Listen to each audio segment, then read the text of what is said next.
আরেকটু আওয়াজ তুলে ভক্তি ভরে পড়েন আল্লাহুম্মা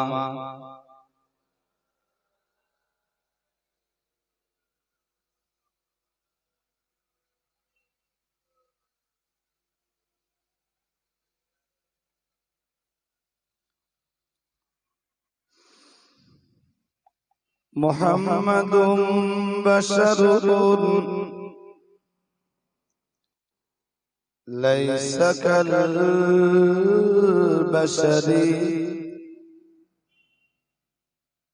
ইয়াকুতুন হাজারুন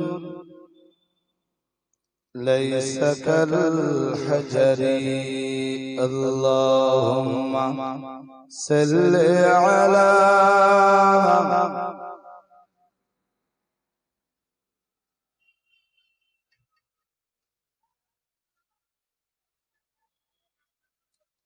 একটু আওয়াজ তুলে পড়ে বড্ড স্লো হয়ে যাচ্ছে না আর জানা পড়ায় কোনো ভক্তি নেই আর একটু ভক্তি সহ পড়েন আল্লাহুম্মা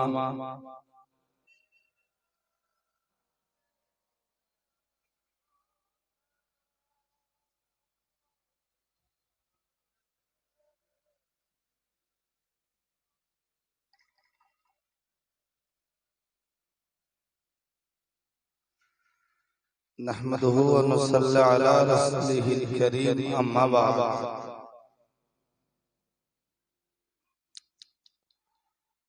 فقد قال الرب سبحانه وتعالى بسم الله الرحمن الرحيم يا حسرة على العباد ما يأتيهم من رسول إلا كانوا به يستهزئون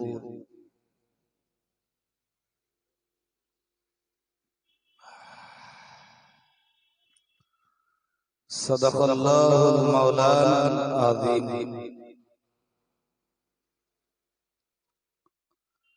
وجاء في حديث الشريف عن النبي صلى الله عليه وسلم أنه قال بعثت لأتمم مكارم الأخلاق ومحاسن الأعمال صدق رسوله النبي الكريم আজকের মজলিসে নির্বাচিত সভাপতি সাহেব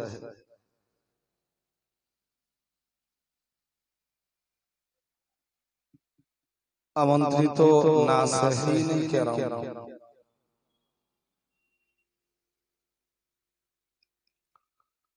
সমাবেত আল্লাহ ওয়ালা দিনদার ঈমানদার শ্রোতা মণ্ডলী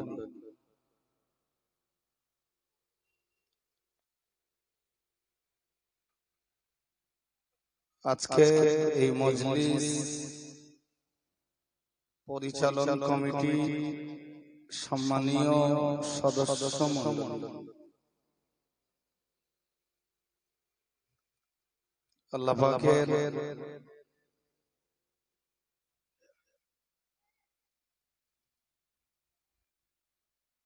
বান্দা যারা আজকে শ্রোতা মণ্ডলী হিসাবে এসে বসেছেন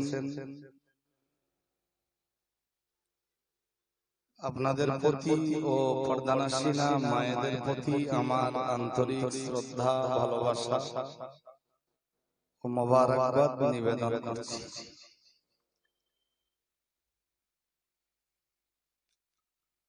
বিদায়ী হযরতদের কাছে বেশ কিছু প্রয়োজনীয় গুরুত্বপূর্ণ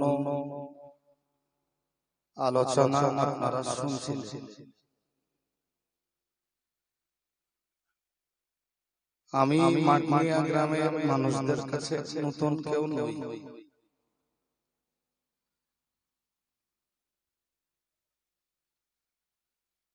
বহুল পরিচিত যেমন আমার চেহারা তেমনি বহুল শ্রুত আপনাদের কাছে আমার ওয়াজ নসিহত।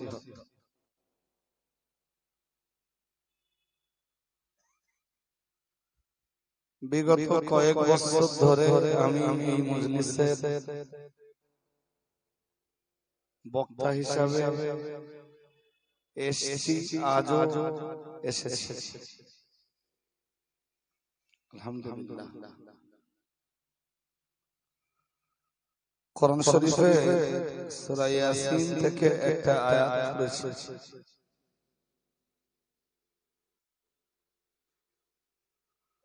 অগণিত হাদিস থেকে ছোট্ট একটা হাদিস পড়েছি।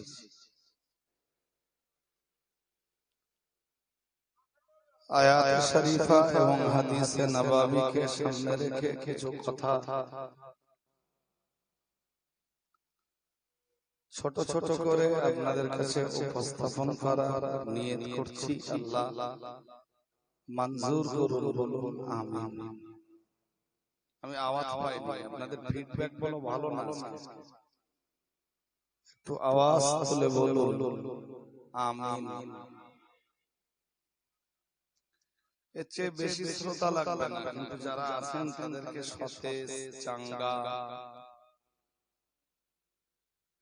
বক্তা শ্রোতাদের কাছে ফিডব্যাক ভালো না পেলে সে বক্তা মজলিসের শ্রোতাদের কাছে ওয়াজ করতে পারে না। বক্তা ওয়াজ করে না, শ্রোতা ওয়াজ করিয়ে নেয়, বাকি রহমত আল্লাহ।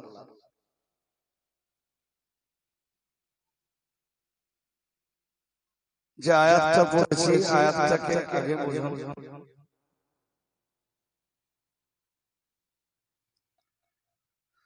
সূরা ইয়াসিনের 30 নম্বর আয়াতে আল্লাহ বলেন,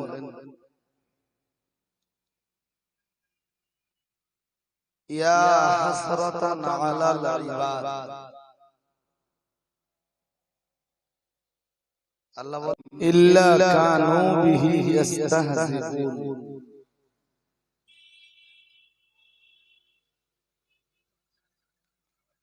এমন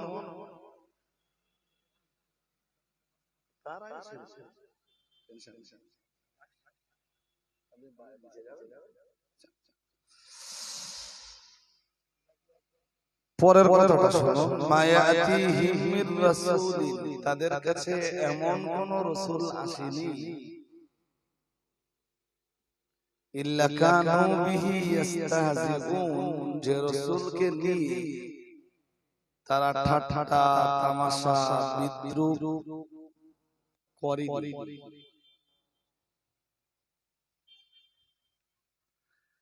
আয়াতের অর্থটা ঘুরিয়ে বললে এরকম হয়, পৃথিবীতে যত নবী যত রাসূল এসেছেন, সব রাসূল তো একটা কওমের কাছে আসেন, এক এক জাতির কাছে আল্লাহ এক এক রাসূলকে পাঠিয়েছেন, এক এক কওমের কাছে আল্লাহ এক একজন নবীকে পাঠিয়েছেন।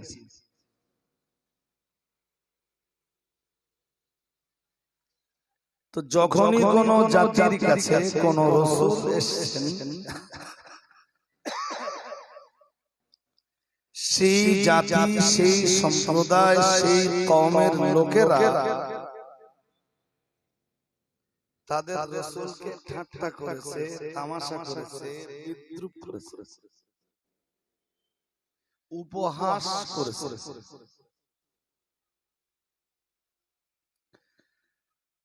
তাদেরকে নিয়ে ছোট মোটো কথা বলেছে, তাদেরকে দুর্নাম করেছে, বদনাম করেছে, অপবাদ দিয়েছে, তাদের সমালোচনা পর্যালোচনা করেছে। প্রত্যেক নবী জীবনে উম্মতের কাছে ছিল এটা পাওনা।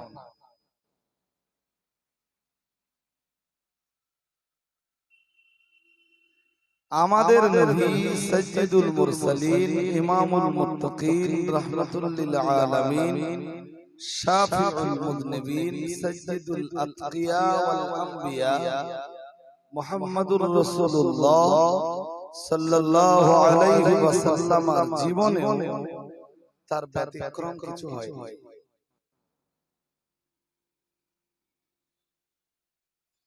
আমাদের নবীকে আল্লাহ যে এরিয়াতে যে এলাকাতে পাঠিয়েছেন, বিশেষত মক্কার লোকেরাই রাসূলকে ঠাট্টা করেছে, উপহাস করেছে, বিদ্রূপ করেছে, রাসূলকে নিয়ে তামাশা করেছে, রাসূলের নামে ছোট মোটা কথাবার্তা বলেছে, পাগল বলেছে, জ্যোতিষী বলেছে, রাসূলকে জাদুকর বলেছে, রাসূল মকবুল সাল্লাল্লাহু আলাইহি ওয়াসাল্লামকে তারা যখন যেটা মনে হয়েছে তখন সেটা তারা বলেছে।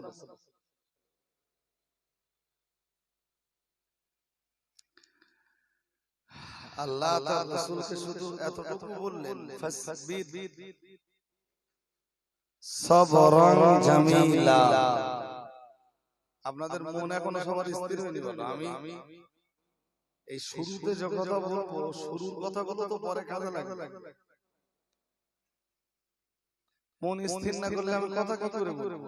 সবার মন স্থির হইতে হবে। আল্লাহ নবীকে বললেন, নবী ফাসবির সাবরান জামিলা। ওরা যা বলছে, ওদের কথাবার্তায় আপনার কাজ, আপনি শুধু ধৈর্য ধারণ করুন।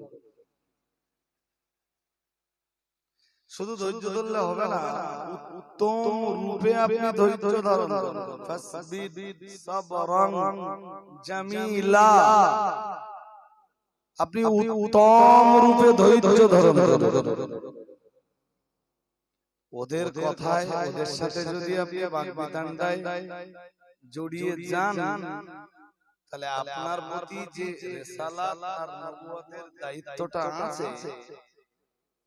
এই দায়িত্বটা পালন করা আপনার পক্ষে কঠিন হয়ে যাবে। দেখবেন যাদের কাজ আছে না, তাদের মানুষের পিছনে লাগার সময় নেই। পিছনে লাগতে গেলে কাজের ক্ষতি হবে। কেউ আপনাকে কিছু বললো, তার প্রতি উত্তরটা যদি আপনি ফিরিয়ে দেন, এটা দিতে একটা সময় তো যাবে। সে পাল্টা আবার কিছু বলবে, আবার আপনাকে জবাব দিতে হবে, সে আবার বলবে, আপনাকে আবার জবাব দিতে হবে। এভাবে তো বিরাট একটা সময়, জীবনের বিরাট একটা সময় এই উপহাসকারী, তামাশাকারী, ঠাট্টাকারী, বিদ্রূপকারী, দুর্নামকারী, অপবাদদানকারী, এদের পেছনে তো একটা বিরাট সময় যায়।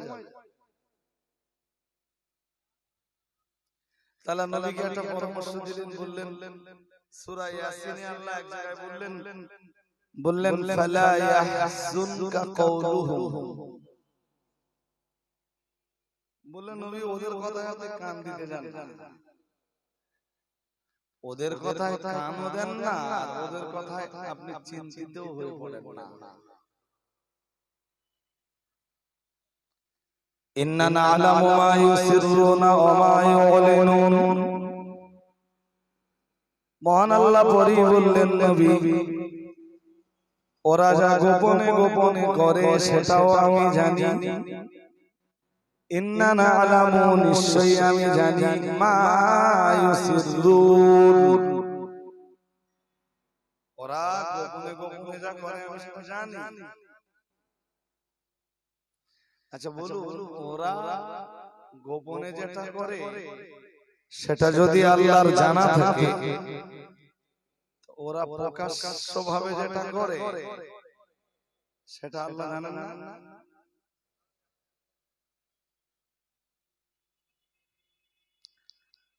ওরা আপনার এগেইনস্টে গোপনে যে ষড়যন্ত্র করে সেটাও আমি জানি, আর প্রকাশ্যে যে ষড়যন্ত্র করে সেটাও আমি আল্লাহ জানি। সুবহানাল্লাহ। সময় হলেই আমি অ্যাকশন নেব।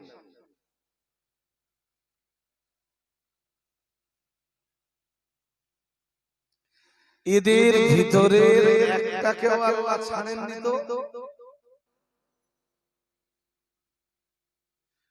যেটা তওবা করে রাসূলের কাছে এসে বায়াত হয়েছেন, বা যিনি তওবা করেছেন রাসূলের কাছে এসে বায়াত হয়েছেন, কালেমা পড়েছেন, ঈমান ইসলামের গণ্ডির ভিতরে প্রবেশ করেছেন, তার কথাকে বাদ দিলে কোন দুশমনটাকে আল্লাহ ছেড়েছে, কোন জালিমটাকে আল্লাহ ছেড়েছে?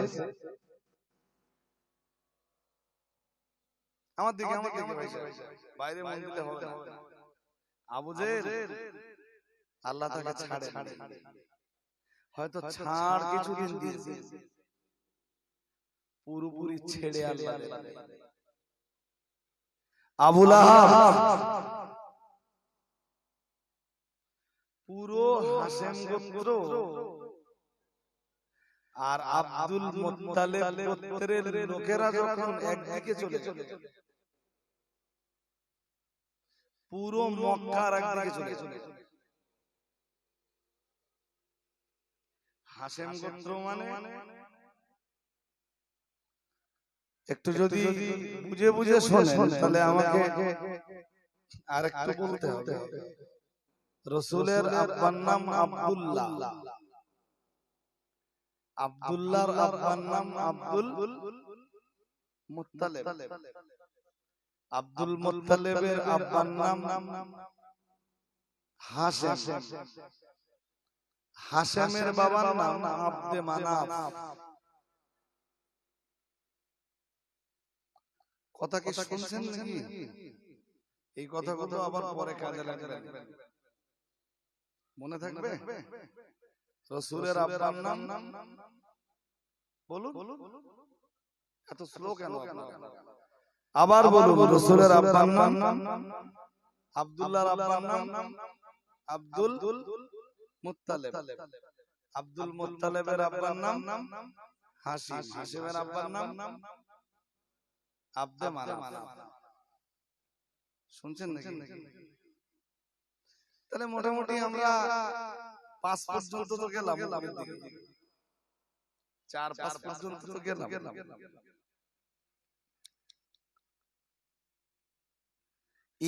আব্দুল মুত্তালিবের গোত্রে যারা যারা ছিল আর হাশেম গোত্রে যারা যারা ছিল, এরা সবাই যখন একটা প্ল্যাটফর্ম, রাসূলের প্রতি অত্যাচার, অবিচার, জুলুম, নিপীড়ন বন্ধ করতে চেয়ে চাচা আবু তালেব সবাইকে একটা প্ল্যাটফর্মে দাঁড় করালেন। বললেন, তোমরা মুহাম্মাদের প্রতি ঈমান নাই বানো, কিন্তু মুহাম্মদ তো তোমাদের ভাতিজা।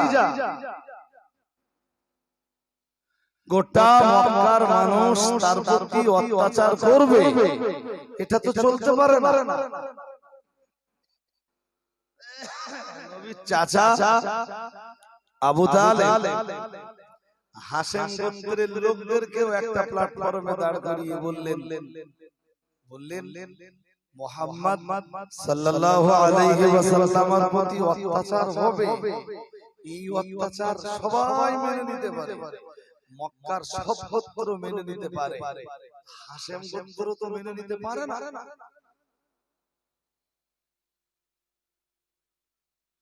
সবাই একটা প্ল্যাটফর্মে চলে এলো। কোন কোন গোত্র? হাশিম আর আব্দুল মুত্তালিব। এই দুটো গোত্রের যত লোকেরা ছিল সবাই একটা প্ল্যাটফর্মে চলে এলো। এদের সবার দাবি রাসূলের প্রতি এরা অত্যাচার মেনে নেবে না। একটা লোক এই বনি হাশেম বা আব্দুল মুত্তালিবের একটা গোত্র, একটা লোক, এই উভয় গোত্রের একজন ব্যক্তি বিরোধিতা করলো, তার নাম আবু লাহাব। কি নাম বলুন? আবু আবু লাহাব। আবু লাহাব শুরু বিরোধিতা করলো। আবু লাহাব বলল, আমি তোমাদের দলে নেই, বরং মুহাম্মাদের বিরোধিতা যারা করছে সাল্লাল্লাহু আলাইহি ওয়াসাল্লাম বললেন, মুহাম্মদ সাল্লাল্লাহু আমাদের বাপ দাদা পূর্বপুরুষদের ধর্মের বিরোধিতা করে, আমি কেমনে সেই মুহাম্মদকে সমর্থন করতে পারি? আমি পারব না। আল্লাহ আবু লাহাবের বিরুদ্ধে অ্যাকশন নিলেন এবং কঠিন অ্যাকশন। অ্যাকশনটা কি আমি সেটা সময় মতো সময় হলে আপনাদের পুরোপুরি বলতে না পারলেও খানিকটা ধরিয়ে তো দিতে পারবো। যে আবু জাহেলের নেতৃত্বে সবকিছুই হয়েছে, আবু জাহেলের বিরুদ্ধে আল্লাহ অ্যাকশন নিলেন। আল্লাহ বলেছেন তো কোরআন শরীফে, ওয়ালা তাহসাবান্নাল্লাহা গাফিলান আম্মা ইয়ামালুল যালিমুন। বলুন আল্লাহু আকবার। আরেকটু আওয়াজ দিয়ে বলেন। আল্লাহ বলেছেন কখনোই তোমরা ধারণা করবে না, ওয়ালা তাহসাবান্না, কোশ্চিন কালেও তোমরা জানো এই ধারণা করো না যে আল্লাহ পৃথিবীর জালেমদের ব্যাপারে গাফিল আছেন, অমনোযোগী আছেন। পৃথিবীতে জালিমরা যা করছে, অত্যাচারীরা যা করছে, আল্লাহ জালিমদের ব্যাপারে কিছু জানেন না, এই রকম ধারণা আল্লাহর উপরে তোমরা করো। তোমরা বিশ্বাস রাখো যে পৃথিবী জুড়ে জালিমরা যা করছে, করে, করছে, করবে, আল্লাহ সব জানেন। সময় হলেই আল্লাহ জালিমদের কাছ থেকে অ্যাকশন নেবেন। বলুন আপনারা, বাংলাদেশের এই হাসিনা, আল্লাহ অ্যাকশন নিয়েছে না নেই? আরে কথা বলেন না, এত ছোট হলে আমি ওয়াজ করব কি করে? বাংলাদেশের এই হাসিনার কাছ থেকে আল্লাহ অ্যাকশন নিয়েছেন না নেননি? নেন। হ্যাঁ, ক্রিমিনালরা বাইরে আর দেশের আলেমরা সব কারাগারে। নাউজুবিল্লাহ বলুন, জোর আওয়াজে বলেন। সময় হয়েছে, আল্লাহ ঠিক অ্যাকশনটা, তবে আল্লাহর অ্যাকশনটা দেখবার জন্য বেশি ছটফট করলে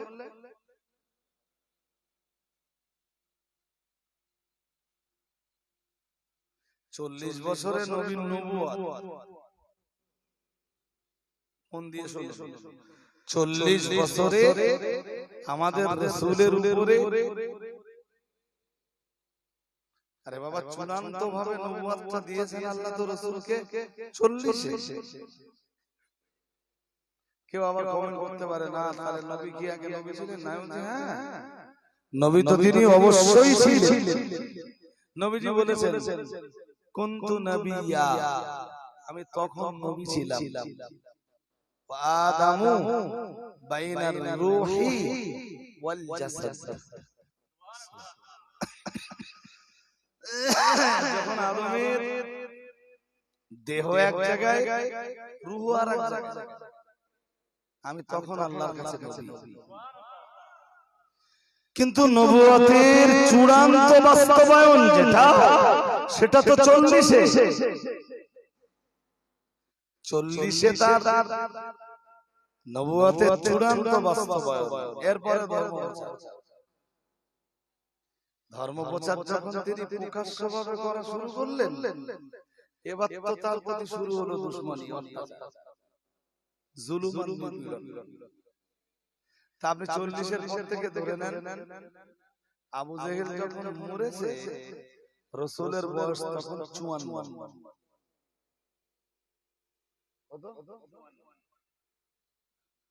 এত বছর ধরে অনেক অত্যাচার করেছে, অনেক জুলুম করেছে।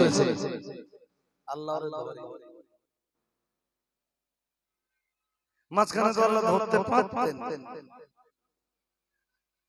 দেখবেন আমাদের দেশেও যেসব জালেমরা কত লোক বদদুয়া দিচ্ছে, আল্লাহ তুমি এত লোকের খাই করতেছো, তাই এটা শেষ করতে পারতো না। দৌড় দেখবেন কিচ্ছু হয় না। আমার কথা কি বুঝতেছেন নাকি? কথা যদি বাস্তবতার সাথে মিলিয়ে না বোঝেন তাহলে আর অশোনা কোনো মূল্য হবে না। কত লোক বদদুয়া দিচ্ছে, আল্লাহর হাত পড়ে যাক, পা পড়ে যাক, ও যে হাত দিয়ে মানুষের উপর জুলুম করেছে ওই হাত ধ্বংস হয়ে যাক, ওরে তুমি অচল করে দাও, দেখবেন ওর কিচ্ছু হয় না, আরো দাপতে বেড়াচ্ছে। কোরআন শরীফে আল্লাহ বলেছেন, আল্লাহ বলেন ওউলি লাহুম, আমি একটু ওদেরকে সুযোগ দেই। কি করি? আল্লাহ বলছেন আমি একটু সুযোগ দেই। তবে এটাও জেনে রাখো, ইন্না কাইদি মাতিন, আমার কৌশল অত্যন্ত শক্ত।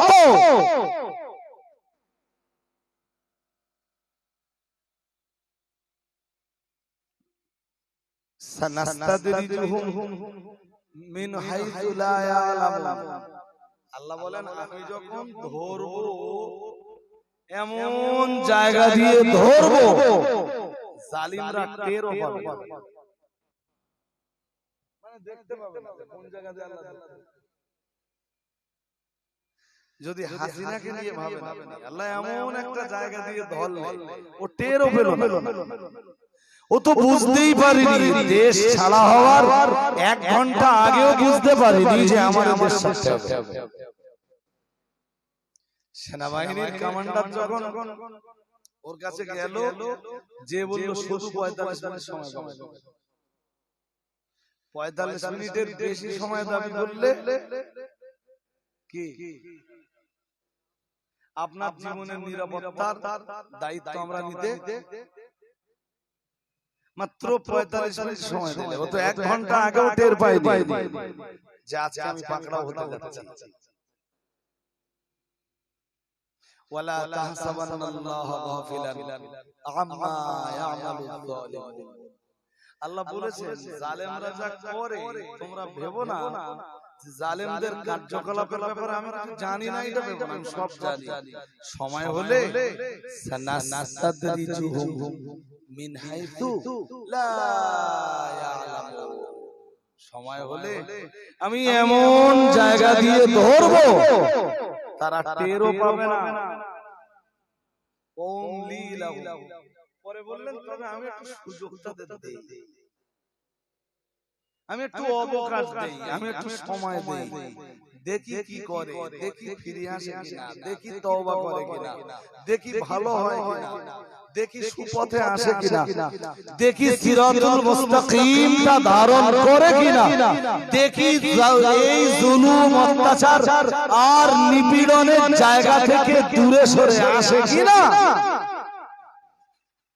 তবে জেনে রাখো ইন্না কাইদি পড়েছিল, মনে আছে?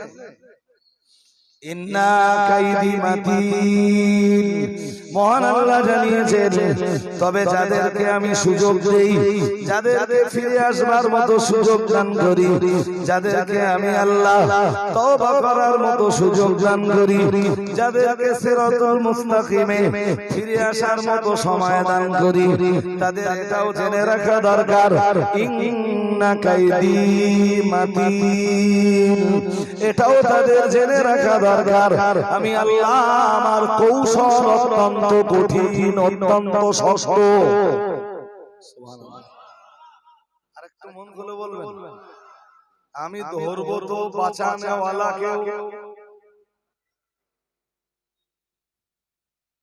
আপনারা বলেন যে কোনটা ধরিনি আল্লাহ, একটার নাম বলেন, একজন জালিমের নাম বলেন।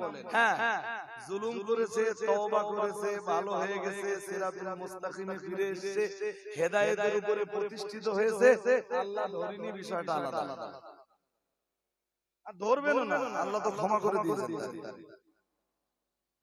যে তার পাপ বুঝতে পেরে তওবা করেছে ওটারে আল্লাহ কি করে? বলুন বলুন হ্যাঁ বলেছেন তো, হুয়াল্লাযী ইয়াকবালু তাওবাতা আন ইবাদিহি ওয়া ইয়াফু আনিস সাইয়্যাত। সুবহানাল্লাহ। আর একটু মন খুলে বলেন। কিন্তু বলুন একটা দেখেন তওবা করেনি, ফিরে আসেনি, হেদায়েতের উপরে প্রতিষ্ঠিত হয়নি, সিরাতুল মুস্তাকিমে এসে জায়গা নেয়নি, এরকম একটারে ছেড়ে দিয়েছেন আল্লাহ। নাম বলেন। ছেড়েছে? জোর করে বলেন। একটারে সব ছটারে আল্লাহ ধ্বংস করে দিয়েছেন। রাসূলকে এক সময় মন বাইরে দিলে হবে না, একজনের চোখ এখনো রাস্তার দিকে যাচ্ছে, চোখ আমার দিকে রাখবে। আগের চেয়ে আপনারা কথা শুনছেন, এতক্ষণ গেল মজলিস শুধু সোজা কথা। মজলিস সোজা করতে যদি আমার রাত ঘন্টা যায় তাহলে ওয়াজ করব। মজলিসের শ্রোতাদের ফিডব্যাক ভালো না হলে ওয়াজ করে পড়তে হয় না। ওয়াজ করা তো টাকা কামাই করার জন্য না, টাকা কামাই করার অনেক পন্থা আছে। ছাড়ুন যেটা বলছি মন দিয়ে। রাসূলকে এক সময় বয়কট করা হয়েছিল জানেন? হ্যাঁ না কোনো উত্তর নেই। জানো না? ভাই সাহেব তাহলে আপনি ভালো করে জেনে নেন, আমাদের নবীকে পুরো মক্কার লোকেরা মিলে এক সময় বয়কট করেছিল। বয়কট বোঝেন?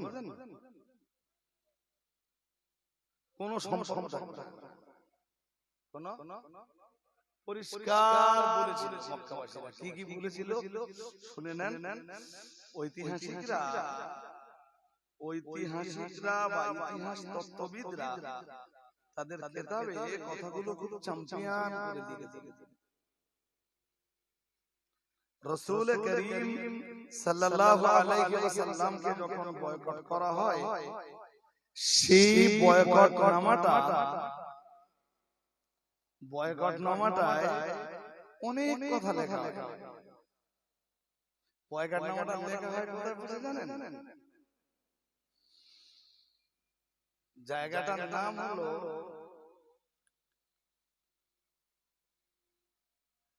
ওয়াদিয়ে মুহাসসাব। এর নামও হয়তো আপনারাও শুনেননি, আমারও তো মনে থাকে। খায়েফে বানি কিনানা, ওয়াদিয়ে মুহাসসাব মক্কার একটা জায়গার নাম। সেখানে এই খায়েফে বানি কিনানা, এটা আপনি মনে করতে পারেন একটা পরামর্শ গৃহ, অথবা মনে করতে পারেন একটা ঘর, প্রশস্ত জায়গা যেখানে অনেক লোক এসে মানে বসাবসি করে একটা সিদ্ধান্ত গ্রহণ করতে পারবে। ওয়াদিয়ে মুহাসসাবে খায়েফে বানি কিনানায় বসে বয়কটনামাটা লেখা হয়। কেন লেখা হয় সেটা আগে শুনুন। একটু আগে বলছিলাম, আগের কথাগুলো প্রতি তো আপনাদের খুব বেশি গুরুত্ব ছিল না। বলেছিলাম মনে আছে, নবীর দাদা আব্দুল মুত্তালিবের বাবা হাশেম, আর হাশেমের বাবা আব্দে মান্নাফ। মনে আছে? চাচা আবু তালেব রাসূলের প্রতি অত্যাচার সহ্য না করতে পেরে সবাইকে বনি হাশেম আর বনি আব্দে মান্নাফে, বনি হাশেম আর বনি আব্দুল মুত্তালিবের সমস্ত সদস্যদেরকে এক লাখ করবেন। আল্লাহ পাকের নবী চাচা হযরত আবু তালেব বলেছিলেন, তোমরা মুহাম্মাদের প্রতি কালেমা নাইবা পড়তে পারো, মুহাম্মাদের ধর্মের দীক্ষা তোমরা নাইবা নিতে পারো, মুহাম্মাদুর রাসূলুল্লাহ সাল্লাল্লাহু আলাইহি ওয়াসাল্লামের প্রতি ঈমান তোমরা নাইবা আনতে পারো, নবী মুহাম্মদ সাল্লাল্লাহু আলাইহি ওয়াসাল্লামকে বিশ্বাস তোমরা নাইবা করতে পারো, কিন্তু মুহাম্মাদুর রাসূলুল্লাহ সাল্লাল্লাহু সাল্লাল্লাহু আলাইহি ওয়াসাল্লাম তিনি যে গোত্রের মানুষ তোমরাও তো সেই আব্দুল মুত্তালিব গোত্রের মানুষ মুহাম্মদুর রাসূলুল্লাহ সাল্লাল্লাহু আলাইহি ওয়াসাল্লাম যে হাশিম গোত্রের মানুষ তোমরাও তো সেই হাশিম গোত্রের মানুষ তোমাদের ঘরের সন্তান মুহাম্মদ সাল্লাল্লাহু আলাইহি ওয়াসাল্লামকে ওরা আমার কাছে প্রস্তাব পাঠিয়েছে আমি জানো মুহাম্মদ সাল্লাল্লাহু আলাইহি ওয়াসাল্লামকে ওদের হাতে তুলে দিই কি করে এটা হতে পারে আমি মুহাম্মদুর রাসূলুল্লাহ সাল্লাল্লাহু আলাইহি ওয়াসাল্লামকে আমার ভাতিজাকে আমি ওদের হাতে তুলে দেব আর ওরা আমার ভাতিজাকে হত্যা করবে এটা কেমন করে হতে পারে আমি তো ওদের প্রস্তাবে সাড়া দেইনি ওরা মুহাম্মদ সাল্লাল্লাহু আলাইহি ওয়াসাল্লামের রক্ত নিয়ে খেলা করবে আর তোমরা হাশিম আর আব্দুল মুত্তালিব গোত্রের মানুষেরা নীরব নিথার অবস্থায় দিনাতিপাত করবে তোমরা এর বিরুদ্ধে কোনো প্রতিবাদের আওয়াজ তুলবে না এটা তো কখনোই চলতে পারে না জানো ওরা আমার কাছে কি প্রস্তাব করে গেছে ওরা এসে আমাকে বলেছে আবু তালেব তোমার ভাতিজা মুহাম্মদকে আমাদের হাতে তুলে দাও আর মক্কার এক সুদর্শন যুবক লেখাপড়া জানা যুবককে তোমার হাতে আমরা তুলে দিচ্ছি তুমি যা বলবা সে একদম গোলামের মতো তোমার আনুগত্য করে যাবে শুধু তোমার ভাই রাসূলের চাচা আবু তালেবের মুখের উপরে বলেছিলেন কি করে ভাবলে আমি লোকের সন্তান নিয়ে লালন পালন করব আর আমার ভাতিজাকে তোমাদের হাতে তার রক্ত নিয়ে তার শরীরের রক্ত নিয়ে খেলা করবার সুযোগ দেব এটা কি করে বিশ্বাস করলে তোমরা বললেন যাও আবু তালেব যতদিন বেঁচে আছে মুহাম্মদকে কখনোই তোমাদের হাতে আবু তালেব সমর্পণ করবে না তোমাদের কিছু করার থাকে আবু তালেবের করে দিয়ে চলে যাও ঠিক এই ঘটনাটার পরে চাচা আবু তালেব হাশিম আর আব্দুল মুত্তালিব গোত্রের সবাইকে একটা প্ল্যাটফর্মে ডাকলেন বললেন কি করে ভাবছো তোমরা যে তোমাদের সন্তানের রক্ত ঝরাবে ওরা আর তোমরা নীরব থাকবে কালেমা তোমরা নাই বা পড়তে পারো ঈমান তোমরা নাই বা আনতে পারো কোরআনকে তোমরা বিশ্বাস নাই বা করতে পারো হযরত মুহাম্মাদের প্রচারিত ধর্ম তোমরা কবুল নাই বা করতে পারো এত কিছুর পরেও মুহাম্মদ তো তোমাদের গোত্রের সন্তান সবাই যখন একত্রিত হলো ওদের চাপ তখন বেড়ে গেল শুধু হাশিম গোত্র আর আব্দুল মুত্তালিব গোত্রের একটা লোক সেদিন নবীর পাশে ছিল না তার নাম আবু লাহাব নইলে ঈমানদার কাফের বিশ্বাসী অবিশ্বাসী রাসূলের প্রতি কলেমা পড়েছে কলেমা পড়িনি হাশিম আর মুত্তালিব গোত্রের সবাই একটা সুবহানাল্লাহ আর একটু মন করে বলুন চেষ্টাটা ছিল আবু তালেব সবাইকে এক জায়গায় করে ওদেরকে যখন পাল্টা চাপ দিলে না ওদেরকে যখন পাল্টা চাপে ফেলে দিলে না ওরা বিরাট চিন্তায় পড়ে গেল এখন উপায় ওরা নিজেদের ভিতরে বলা করতে শুরু করলো শুনোছো হাশিম গোত্র আর আব্দুল মুত্তালিব গোত্র এখন একটা প্ল্যাটফর্মে শুধু আবু লাহাব আমাদের সঙ্গে আছে এ তো গ্রেট শয়তান আবু লাহাব হলো দি গ্রেট শয়তান আবু লাহাবের মতো চাচা জানা কারণ নসিবে না জুটে আমার কথা শুনছেন নাকি আবু লাহাবের মতো চাচা জানা কারণ নসিবে না জুটে চাচা জোটে তো আবু তালেবের মতো চাচা জোটে আবু তালেব সারা জীবনের শেষ মুহূর্তেও তো আবু তালেব কালেমা নবী চাচার মাথার কাছে এসে বলেছিলেন, চাচা কুল কালিমাতান উহাজ্জু লাকা বিহা ইনদাল্লাহ, চাচা আপনি শুধু বলুন লা ইলাহা ইল্লাল্লাহ, আমি হাসরের ময়দানে আপনার নাজাতের জন্য দলিল হয়ে যাব। সুবহানাল্লাহ। আরেকটু মন করে বলুন, এরপরও চাচা কালেমা পড়েন, তবে রাসূলকে কোনদিন ছাড়ি না।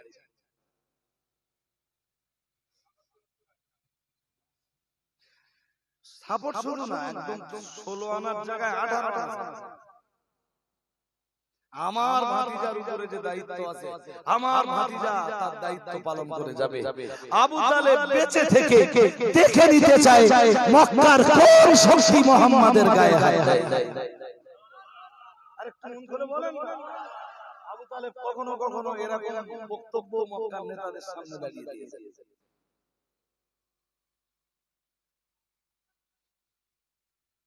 রাসূলকে বলেছিলেন, রাসূল খুব কাঁদছিলেন, খুব কাঁদছিলেন। নবীজিকে যেদিন আবু তালেব ডেকে বলল, ভাতিজা শুনেছো ওরা কি বলেছে? তাহলে কি বলেছে? তাহলে ওরা আজকে এসে প্রস্তাব দিয়ে গেছে, আমি যেন তোমাকে ওদের হাতে তুলে দেই, আর ওরা মক্কার খুব সুদর্শন, খুব সুন্দর দেখতে একজন সুপুরুষ, বুদ্ধিমান, একজন চালাক চতুর ছেলেকে ওরা আমার হাতে তুলে দিতে চাইছে। জানো ভাতিজা ওরা কি বলেছে? রাসূলুল্লাহ সেদিন খুব কেঁদেছিলেন, খুব কেঁদেছিলেন চাচার সামনে দাঁড়িয়ে। রাসূল কাঁদতে কাঁদতে বলেছিলেন, চাচা চাচা এতদিন আপনি আমার পাশে দাঁড়িয়ে, আজকে ওদের প্রস্তাবের পরে যদি আপনি আমার পাশ থেকে সরে যান, তবু আমি তো আমার রবের দোয়া, আমার আল্লাহর দোয়া, দায়িত্ব থেকে দূরে সরে যেতে পারবো না। প্রিয় নবী মুহাম্মদুর রাসূলুল্লাহ সাল্লাল্লাহু আলাইহি ওয়াসাল্লাম নবী আমার বলেছিলেন, ও আমার চাচা জান শুনুন, যেদিন আমার দাদা জান মারা যায়, আমি মুহাম্মদুর রাসূলুল্লাহ সাল্লাল্লাহু আলাইহি ওয়াসাল্লাম আমি তখন 8 বছর বয়সে উপনীত হয়েছিলাম। আমার দাদা জানের ইন্তেকালের কারণে আমার চোখ দিয়ে টপ টপ করে পানি গড়িয়ে পড়ছিল। সেদিন আমার চোখের পানি মুছিয়ে দেওয়ার জন্য আপনি আমার কাছে এগিয়ে এসেছিলেন, আপনার ভালোবাসার ডানাটা আমার জন্য উন্মোচন করে দিয়েছিলেন। আর আমি মুহাম্মদুর রাসূলুল্লাহ সাল্লাল্লাহু আলাইহি ওয়াসাল্লাম সেই দিন আপনার ভালোবাসার ডানার তলায় জায়গা পেয়েছিলাম। দেখতে দেখতে দেখতে দেখতে আমার বয়স তো আর 44 45 কিংবা 46 বছর হতে চলল। আমি মুহাম্মদুর রাসূলুল্লাহ সাল্লাল্লাহু আলাইহি ওয়াসাল্লাম এতদিন আপনার ভালোবাসার ডানার তলায় চলে এসেছি। আজকে ওরা তো আপনার এগেইনস্টে খুব কঠিন একটা হুঙ্কার দিয়ে গেছে, ওরা তো কঠিন একটা হুমকি দিয়ে গেছে। আপনি আমার কারণে ওদের কাছে কঠিন হুঙ্কারের সম্মুখীন হয়েছে। ও চাচা জান, আমি মুহাম্মদুর রাসূলুল্লাহ সাল্লাল্লাহু আলাইহি ওয়াসাল্লাম বলছি, এরপরেও আপনাকে বলছি, আজকে যদি আপনার ভালোবাসার ডানার তলা থেকে আপনি আমাকে সরিয়ে দেন, আপনার ভালোবাসার ডানার তলায় আমি মুহাম্মদ যদি আজ থেকে জায়গা নাও বাবাই, তবু আমি আমার আল্লাহর ভালোবাসার ডানার তলা থেকে তো মাহরুম হয়ে যাব না, আমার আল্লাহ পাকের রহমত থেকে তো আমি মাহরুম হয়ে যাব না। তাই আমি মুহাম্মদুর রাসূলুল্লাহ সাল্লাল্লাহু আলাইহি ওয়াসাল্লাম কেবল আমার রব্বুল আলামিন আল্লাহর রহমতের ডানার উপরে নির্ভর করে আল্লাহ পাক আমায় যে মহান দায়িত্বটা দিয়েছে, অবশ্যই আমি আমার আল্লাহর দোয়া সেই মহান দায়িত্বটা পালন করে যাব। চাচা আজ থেকে যদি আপনার কাছে আমি সাহারা নাও পাই, আমি আমার কর্তব্যের জায়গা থেকে ফিরে যাব না। এই কর্তব্য আল্লাহ আমায় দিয়েছে, আর আমার না একটা বিশ্বাস আছে, আল্লাহ আমার ব্যাপারে বলেছেন ما كان محمد أبا أحد من رجالكم ولكن رسول الله وخاتم النبيين وكان الله بكل شيء عليما আল্লাহ যেহেতু আমাকে আমার পরে আর কোন নবী নাই, নবুয়ত দিয়ে আর আল্লাহ কাউকে পাঠাবেন না, আমার পরে যেহেতু নবী নাই, সুতরাং ইসলাম আল্লাহ আমার দ্বারাতে পরিপূর্ণ করে দিবেন। আরেকটু মন খুলে বলেন, আমার পরে তো আর নবী নাই, তাহলে ইসলাম আমার দ্বারা পূর্ণ হবে। শুনছেন কথা নাকি? আমি এটা বিশ্বাস করি, আমি এটা বিশ্বাস করি যে দ্বীন ইসলামের পূর্ণতা না আসা পর্যন্ত ওরা আমাকে যতই হুমকি ধমকি দেয় দিক, ওরা আমাকে কেউ মারতে, কারণ আমাকে দিয়ে আল্লাহ দ্বীন পরিপূর্ণ করবেন। বড় মজার ব্যাপার এইটা, সব নবী রাসূলরা দ্বীন প্রচার করেছেন, সব নবীদের বলি তো একই ছিল, লা ইলাহা ইল্লাল্লাহ মুহাম্মাদুর রাসূলুল্লাহ। সব নবীদের বলি বলো এক, বিধিবিধান কিছু আলাদা ছিল। কথা বুঝতেছেন নাকি? বিধিবিধান কিছু আলাদা ছিল, বাট কালেমার ওই প্রথম অংশটা তো আলাদা ছিল। সব নবীদের তো এক, কোন নবীর জিন্দেগিতে দ্বীন পূর্ণ হয়ে যাবার ঘোষণা আল্লাহ দেন। আল্লাহ নবী আদম আলাইহিস সালাম যে দিন প্রচার করেছেন, নূহ নবী একই দিন প্রচার করেছেন, নবী ইব্রাহিম আলাইহিস সালাম এসে ওই একই দিনের প্রচার করেছেন, নবী মুসা আর ঈসা তারাও একই দিন প্রচার করেছেন, নবী সুলাইমান আর দাউদ তারাও একই দিন প্রচার করেছেন, নবী ইউনূস কিংবা আইয়ুব তারাও দুনিয়ায় আল্লাহর একই দিন প্রচার করেছেন। না না না না না, तमाम দুনিয়ার কোন নবীর পিরিয়ডে তো আল্লাহ দ্বীন পরিপূর্ণ হয়ে যাবার ঘোষণাটা প্রদান করেননি। প্রিয় নবী মুহাম্মদুর রাসূলুল্লাহ সাল্লাল্লাহু আলাইহি ওয়াসাল্লাম, আমার আল্লাহর নবী বিদায়ী হজ্জের ময়দানে আরাফাতের মাঠে জাবালে রাহমাতের নিকটতম কোন এক জায়গায় ইন্তেকালের ঠিক 89 দিন আগে, আজকের পরে রাসূলুল্লাহ শুধুমাত্র 89 দিন দুনিয়াতে থাকবেন। 89 দিন পর রাসূলুল্লাহ বিদায় নিয়ে দুনিয়া থেকে চলে যাবেন। ও বাবাজিরা ভাইরা, ঠিক 89 দিন আগে প্রিয় নবী মুহাম্মদুর রাসূলুল্লাহ সাল্লাল্লাহু আলাইহি ওয়াসাল্লাম তখন লক্ষাধিক জনগণের সঙ্গে সামনে ভাষণ দেওয়ার জন্য তৈরি, ভাষণটা দিয়েও ফেললেন। ওই রকম কন্ডিশনে রাসূলুল্লাহর উপরে কোরআনের আয়াত নাযিল হয়ে গেল। আল্লাহ পাক রব্বুল আলামিন বললেন, আল ইয়াউমা আকমালতু লাকুম দীনাকুম ওয়া আতমামতু আলাইকুম নি'মাতি ওয়া রাদিতু লাকুমুল ইসলাম দীনা।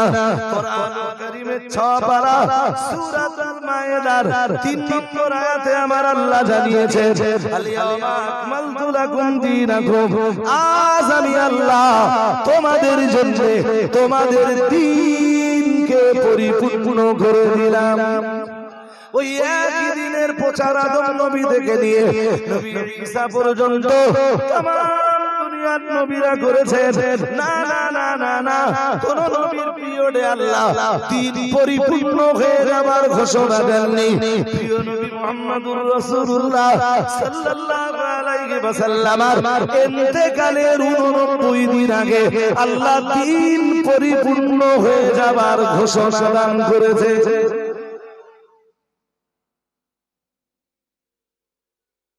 রাসূল জানতেন যে দ্বীন আমার দিয়ে পূর্ণ হবে, ওরা চেষ্টা করলেও আমাকে মারতে পারবে না। ততদিন আমি মরব না যতদিন আল্লাহর দ্বীন এই পৃথিবীতে পরিপূর্ণ না হবে, ধর্ম যতদিন কমপ্লিট না হবে ততদিন আল্লাহ আমাকে তুলে নেবেন না। নবী এটা খুব ভালোই জানতেন। চাচাকে বললেন, চাচা আপনার দায়িত্ব আপনি পালন করুন, আপনি আপনার ভালোবাসা জানা থেকে আজকে যদি আমাকে সরিয়ে দেন আমার তাতে কিছু এসে যায় না, ব্যাপারটা আপনার। তবে আপনাকে স্মরণ করিয়ে দিচ্ছি, আপনার ডানার তলায় যেদিন আমি জায়গা পেয়েছিলাম তখন আমার বয়স ছিল 8 বছর। আজ আমার বয়স ধরতে পারেন 43, 44, 45, 46, ঠিক বয়স কত? 47 বছর বয়সে রাসূল বয়স কত? সবাই বলেন রসুলের বয়স তখন 47, রসুল যখন বয়কট করার কারণ হলো ওইটা। ঘুম পাচ্ছে নাকি? কারণ কি, গোটা হাশেম গোত্র আর মুত্তালিব গোত্র একটা প্ল্যাটফর্ম। ওদের উপর যখন চাপ বেড়ে গেল, ওরা সবাই বলতে লাগলো যে খুব কঠিন পরিস্থিতি, এখন মুহাম্মদ কি করে সাহায্য করা যায়। আবু তালেব তো তার ভাতিজাকে আমাদের হাতে তুলে দেবেই না, পাল্টা দুটো গোত্রকে এক জায়গায় রেখেছে। ওরা একটা মিটিং ডাকলো, ওদের ওই মিটিংটা হলো ওয়াদিয়ে মুহাসসাব, জায়গাটার নাম ওয়াদিয়ে মুহাসসাব, খায়েফে বনি কিনানা। এসব আপনাদের মনে থাকবে না, আমি বলে দিলেও আপনাদের মনে থাকবে না। ওরা মিটিং করলো, মিটিং করে সিদ্ধান্ত নিল যে মক্কার দুটো গোত্র তো এক জায়গায় হয়েছে, বাকি গোত্ররা তো এক জায়গায় হয়নি, তা আমরা বাকি গোত্রগুলো মিলে ওই দুটো গোত্রকে বয়কট করে দেব।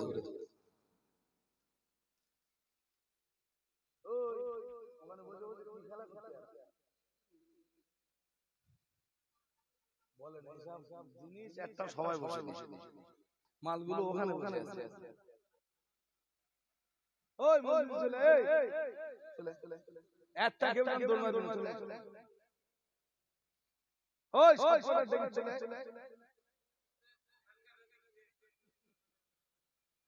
এটা তো ভালোই বড় হয়েছে। ওই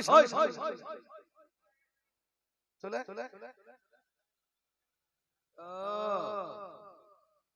এরা বলে নবীর চেনে না।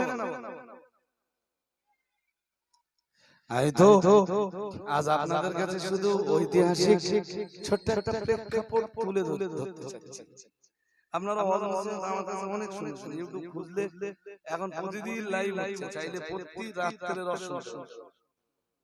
ইউটিউব খুললে না প্রত্যেক রাত্রে আমার রসন। আর এই যে শুরু হয়েছে হয়তো তারাবির আগের দিন বন্ধ হবে। এরা আবার এই যে দোস্ত তোমরা ঢুকেছো, এই যে বাড়ি যাচ্ছ খিচুড়ি খাওয়ার সময় কেন ভুল বলেন?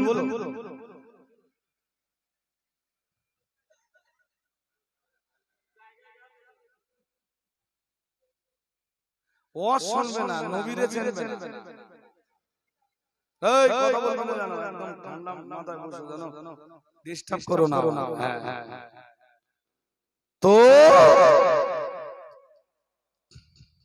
ওরা বললো দুটো গোত্র তো এক প্ল্যাটফর্মে, তাহলে আমরা বাকি আরবে যে কটা কবিলা আছে, যে কটা গোত্র আছে, আমরা এক প্ল্যাটফর্মে চলে যাই, যে এই দুটো গোত্রকে আমরা বয়কট করে দেই।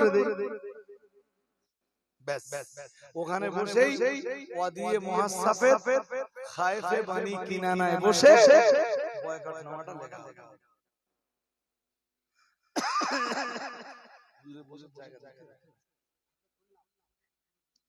আপনি ওটাই বসে বসে ঐতিহাসিক প্রেক্ষাপট তো ভাই, নাম ধাম মনে রাখা কঠিন। আমি তো হাদিস তাফসীরের কোটেশনগুলো খুব সহজে মনে রাখতে পারি, বাট ইতিহাসের প্রেক্ষাপটগুলো আমি খুব ভালো মনে রাখতে পারি। তবু রাসূলের বায়োগ্রাফি তো, রাসূলে পাকের লাইফ হিস্ট্রি তো বারংবার দেখে মোটামুটি ব্রেনে যতদূর নিতে পারি ততদূর আবার মানুষের কাছে অ্যাপ্লাই করি। আমি যতটা পড়ার পরে বুঝতে পারি মানুষ ততটা বলতে পারি না, যতটা বলতে পারি ততটা বোঝাতে পারি না, যতটা বোঝাতে পারি জনগণ তা আবার ততটা বুঝতে পারে।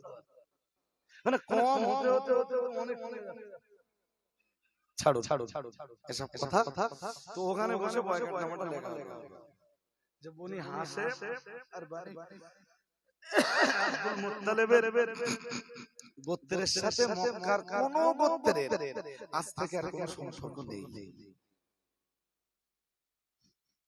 ওরাই 6-7 বছর ধরে 40-এ তো রাসূলের উপরে কোরআন নাযিল হয়েছে, তারপরে তিনি কখনো গোপনে ধর্ম প্রচার করেছেন, আর যখন প্রকাশ্যভাবে ধর্ম প্রচারের নির্দেশ এসেছে রাসূল প্রকাশ্যভাবে ময়দানে নেমে পড়েছেন। বাট ধর্ম প্রচারের শুরু তো কোরআন নজুলের পরে। দেখতে দেখতে 6টা-7টা বছর পেরিয়ে গেছে। এই 6টা-7টা বছর ধরে ওরা অনেক চেষ্টা করেছে রাসূলুল্লাহকে রুখে দেওয়ার। যত চেষ্টা করেছে রাসূল পাকের দলের লোক সংখ্যা তত বেড়ে গেছে। আরেকটু আওয়াজ দিয়ে বলেন, ওরা যত চেষ্টা করেছে নবীর দলের লোক তত বলেন বলেন। হ্যাঁ, হামজার মতো এক মহাবীর তিনি এসে কালেমা পড়েছেন। যেদিন হযরত হামজা কালেমা পড়েছেন মুসলমানের শক্তি বেড়ে গেছে। যেদিন হযরত ফারুক আযম ওমর রাদিয়াল্লাহু তাআলা আনহু কালেমা পড়লেন, সেদিন মুসলমানদের শক্তি তো আরো বেড়ে গেল। সুবহানাল্লাহ বলেন। আর একটু মন খুলে বলেন। হযরত ওমর কালেমা পড়ার পরে তো বলেছিলেন হুজুর আপনারা তো আল্লাহু আকবারের আওয়াজ দিতে দিতে আজ পর্যন্ত এখনো কোনদিন কামাই দিতে পারেন। চলুন আজ আমরা আল্লাহু আকবারের আওয়াজ তুলতে তুলতে আল্লাহ কামাই। হযরত ওমর বলেছিলেন, আর রাসূলুল্লাহ তার সাহাবীদেরকে তখন রাসূলুল্লাহ এক সাহাবীর বাড়ি, ঠিক কাবা থেকে ওই সাহাবীর বাড়ির দূরত্ব ছিল ওই কাবার উত্তর পূর্ব কোণের দিকে 130 মিটার, মাত্র 130 মিটার। ওই সাহাবীর নাম ছিল, খুব মন দিয়ে শুনতে হবে, মনে থাকবে না যদি মনে না করতে পারেন তো বেকার। ওই সাহাবীর নাম ছিল আরকাম ইবনে আবিল আরকাম। আরকাম ইবনে আবিল আরকাম রাসূলের খুব বিখ্যাত সাহাবী, এবং প্রথম দিকে উনি কালেমা পড়েছেন। কাবা শরীফের উত্তর পূর্ব কোণে ওনার বাড়িটা এমন একটা জায়গায় ছিল যে সহজে শত্রুদের নজরে পড়তে হতো। কেউ যদি ওই বাড়িতে ঢোকে সহজে শত্রুদের নজরে পড়তো। আবু জাহল, আবু লাহাব, উতবা, সাইবা, রাবিয়া, আসিদ ইবনে ওয়াইল, ওলীদ বিন মুগীরা, বা আবুল আসওয়াদ ইবনে কালদা, বা নদর বিন হারিস, এরা যারা ছিল, বা শারীক ইবনে আখনাস, এরা যারা মক্কার বিভিন্ন গোত্রপতি ছিল, এই আরকাম ইবনে আবিল আরকাম নামীয় এই সাহাবীর বাড়িতে কেউ প্রবেশ করলে সহজে এই শত্রুগুলোর নজরে কেউ আসতো না। মুসলমানদের প্রথম স্কুল ছিল এই। সুবহানাল্লাহ বললেন না তো? আরো মিলেমিশে আওয়াজ দিয়ে বলেন না সুবহানাল্লাহ। মুসলমানদের প্রথম স্কুল কোথায়? ভুলে গেছে। ওই সাহাবীর বাড়ি, নাম কি? আরকাম ইবনে আবিল আরকাম। আবার বলছি, বুঝতে পারলেন? আরকাম ইবনে আবিল আরকাম, খুব বিখ্যাত সাহাবী। ওনার বাড়িটাই মুসলমানদের প্রথম স্কুল, প্রথম পাঠশালা। রাসূল যা কিছু পড়াবেন সাহাবীদেরকে, তখন কোরআন নাযিল হয়েছে, মানে যারা কালেমা পড়ছে তাদের কোরআন তো শিখতে হবে। আত্ম জায়গা দেয়, আর যেখানেই শেখাতে যাবেন সেখানেই এই মক্কার এই নেতাগুলো যে রাসূলের উপরে আর সাহাবীদের উপরে অ্যাটাক করে। তাই রাসূলুল্লাহ এই জায়গাটাকে খুব গুপ্ত সুপ্ত জায়গা ভেবে এই সাহাবীর বাড়িতে প্রথম দিকে কালেমা পড়া মুসলমানদের জন্য একটা স্কুল খুলে দিলেন। বলেন এখানে তোমরা পড়ো। আজকে মুসলমানদের ঘাটতি তো এই জায়গাটায়, পড়াশোনার জায়গায় মুসলমানদের নেই। আপনাদের সবার উচিত, আপনি কোন স্কুলে পড়েছেন আমার জানার দরকার নেই, বাট আপনি তো কোরআন জানেন। সবাইকে বলছি, বহু মানুষ তো আছে যারা স্কুলে গিয়েছে, লেখাপড়া শিখেছে, কোরআন জানেন। আমার দিকে রাস্তা, আমি উঠেই বলেছি যে রাস্তার দিকে তাকালে হবে না। এমন বহু মুসল্লি শুক্রবারে নামাজ পড়তে আসে যারা রুকুতে যে কি বলতে হয় জানে না, সাজদায় যে কি বলতে হয় জানে না। আপনি স্কুলে 4 পর্যন্ত পড়েছেন তো কি হয়েছে? কোরআন পড়তে না পারলে আপনি নামাজের সূরা কেমনে পড়েন? আজকের মুসলমান তো মরেছে না পড়ার জন্য। এই জন্য তো যারাই কালেমা পড়ছে তাদের পড়াশোনার ব্যবস্থা করে দিচ্ছেন রাসূলুল্লাহ হযরত আরকাম রাদিয়াল্লাহু তাআলা আনহুর বাড়িতে। সুবহানাল্লাহ। এটাই মুসলমানদের প্রথম স্কুল। যেদিন রাসূলুল্লাহ মদিনায় গেলেন, মদিনায় যে আবু আইমান সারির বাড়িতে স্কুল খুলে দিলেন। সুবহানাল্লাহ। আরো আওয়াজ দিয়ে বলেন না, আমাদের করতে এত অ্যালার্জি কেন?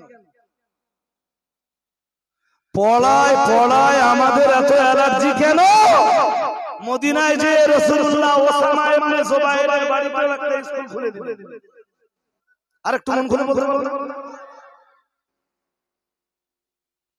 এরপরে যখন মসজিদে নববী হয়ে গেল, মসজিদে নববীটাই হয়ে গেল সাহাবীদের জন্য পাঠশালা।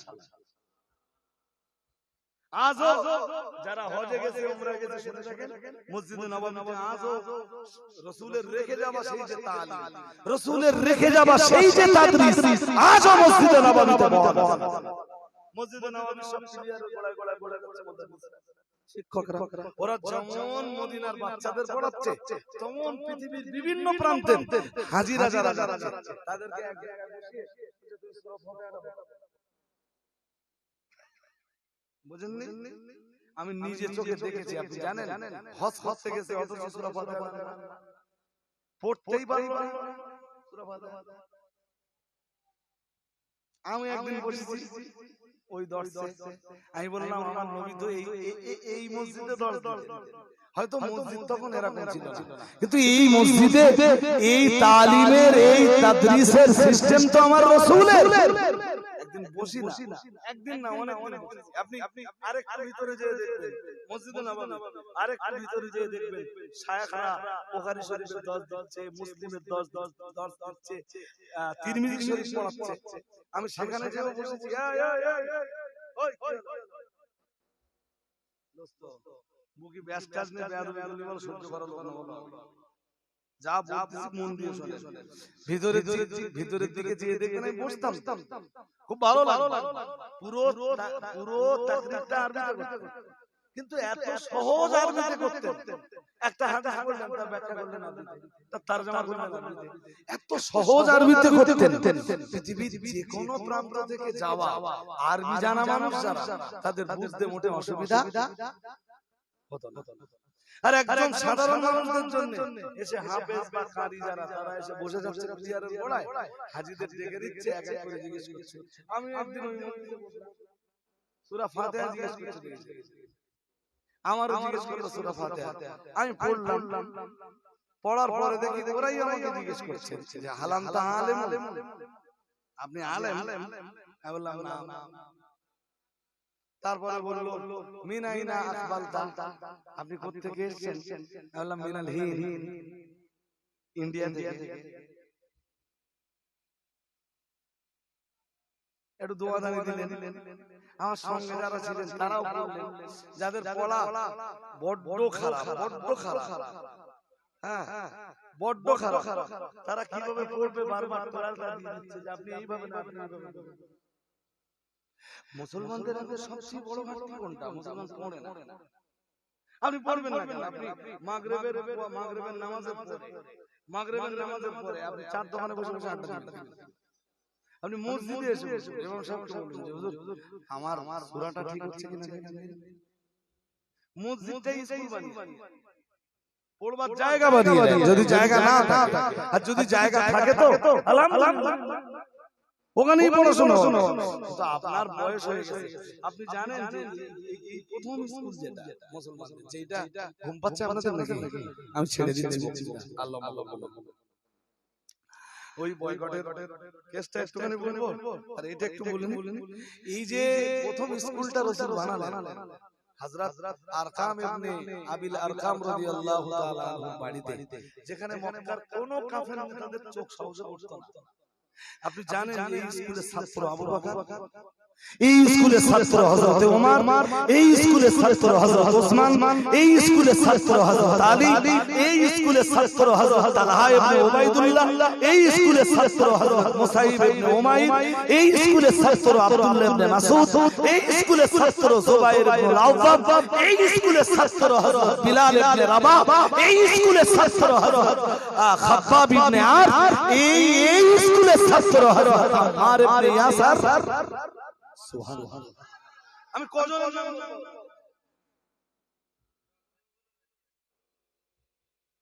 আপনি ইতিহাস ঘেঁটে দেখেন, ওই স্কুলে যখন যখন না থাকবে সবচেয়ে যে বেশি জানাবে, বেশি জানেন উনিই পড়াবেন, ওই সাহাবীর উপরে দায়িত্ব বর্তাবে, বাকি সবাইকে পড়াবে। সুবহানাল্লাহ বলতে পারেন না? আর একটু মন খুলে বলো। লেখাপড়ার ব্যাপারে আমাদের কোনো মন মানসিকতা নেই, শিক্ষার ব্যাপারে আমাদের কোনো আগ্রহ নেই। আপনি কি করে ভুলে গেলেন যে 40 বছর বয়সে আমাদের নবীর উপরে প্রথম কোরআনের প্রথম যে 5টা আয়াত নাযিল হলো। কয়টা আয়াত নাযিল হলো? এই বাবাজি ঘুমিয়ে পড়েছে, ঘুমলি হবে। রাসূল পাকের উপরে গারে হেরার মানে জাবালে নূরের গারে হেরায় 40 বছর বয়সে প্রথম যে 5টা আয়াত নাযিল হলো, ওই প্রথম 5 আয়াতের প্রথম শব্দটাই ছিল ইকরা, পড়ো। শব্দটা কি ছিল বলুন? ইকরা। ইকরা মানে নামাজ পড়ো না, রোজা রাখো না, হজ করো না, যাকাত দাও না, সুদ খেও না তাও না, ঘুষ খেও না তাও না, লটারি কেটো না তাও না, জুয়া খেলো না তাও না, গান শোনো না তাও না। প্রথম শব্দটার অর্থই ছিল ইকরা, তুমি আগে পড়ো। সুবহানাল্লাহ বলুন। কারণ তোমার নামাজ পড়তে গেলে পড়া লাগে, নামাজ পড়তে গেলে, রোজা রাখতে গেলে বিনা পড়ায় তুমি ভালো রোজাদার হতে পারবে না। তুমি তো জানোই না যে কোন কোন জিনিসে তোমার রোজা হবে। তুমি রোজা থাকা অবস্থায় এমন একটা কাজ করে বসেছো যেই কাজে তোমার রোজা নষ্ট হচ্ছে। এই জন্য ভালো একজন রোজাদার হতে গেলে তাকে পড়তে হবে। আপনি ভালো একজন হাজী হবেন, মক্কা মদিনায় যে হজ করবেন। তো আমি তো নিজে দেখেছি, হুজুরকে শুনে দেখেন, অধিকাংশ লোক যারা হজ করতে যায় আমার দেশের বাঙালিরা, যারা কিচ্ছু জানে না, হয় নিজের টাকা হয়েছে তাই হজে গেছে, নাইলে বেটার টাকা হয়েছে বেটা বাপের হজে হজে। আমি নিজে চোখে দেখেছি, দেখে মনে হতো শুধু ভবঘুরের মতো ঘুরে বেড়ায়। 40 দিন মক্কা শরীফে 40 দিন কাটানোর পরেও যদি জিজ্ঞেস করা হয় মাকামে ইব্রাহিম কোনটা, তা তো জানি না। যদি জিজ্ঞেস করা হয় হাজরে আসওয়াদের কোন কোনটা, তাহলে চাচা রুকনি ইয়ামানি কোনটা, তাও জানি না। তাহলে হাতিমে কাবা কোনটা, তাও জানি না। ও তো টাকা হয়েছে তাই গেছে, আর নাই ছেলের টাকা হয়েছে তাই গেছে। ও তো পড়াশোনা করে যায় ভালোভাবে হজ করার জন্য।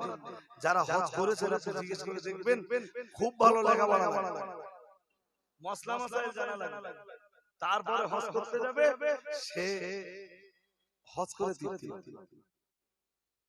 এই কারণে ইসলামে তথা কোরআনের নাযিল হওয়া প্রথম 5টা আয়াতের প্রথম শব্দই ছিল ইকরা, পড়ো পড়ো পড়ো। সুবহানাল্লাহ।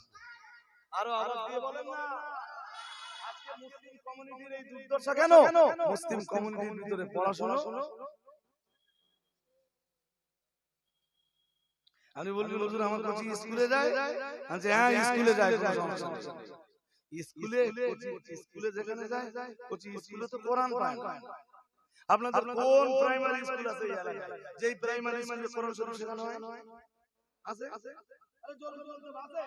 কোন স্কুল আছে যেই স্কুলে একটা বাচ্চাকে আল্লাহর সাথে পরিচয় করে দেওয়া হয়, রাসূলের সাথে পরিচয় করে দেওয়া হয়? একটা স্কুলের নাম বলেন। হাই মাদ্রাসাগুলোতে যা আছে তাও যথার্থ না। সিনিয়র মাদ্রাসাগুলোতে বরং একটু আছে বলতে পারেন, কিন্তু স্টুডেন্টের যা ক্যাটাগরি তাও এখন লাইন ভালো না। তাহলে এই যে কোমলমতি বাচ্চাগুলো, এরা ইসলামটা কোথায় পাবে? এরা নবীকে কেমনে চিনবে? এরা আল্লাহকে কেমনে চিনবে? ওই যে কটা ছেলে দেখলেন এই পাশ দিয়ে চলে গেলে, ওরা যদি ওদের রাসূলকে চিনতো যে ওদের রাসূল কে, ওরা এইভাবে এই নবীর আলাপ আলোচনার মজলিসকে অ্যাভয়েড করে যেতে পারতো না। অভাব কোনটা? ওরা আল্লাহকে চিনেছে। অভাব কোনটা? ওরা রাসূলকে চিনেছে। ওই যে কতগুলো এই আমি ঢাকার পরে এসে বসেছি, ওরা জানে না ওদের নবী। এমনকি এমন বাচ্চা আছে, ওই জি এমন কচি আছে, তোর নবীর জন্ম কত খ্রিস্টাব্দে বলতে পারবে? তোর নবী ইন্তেকাল করেছিলেন কোন সালে বলতে পারবে না। কোরআন নাযিল হয়েছিল কত বছর বয়সে জানে না।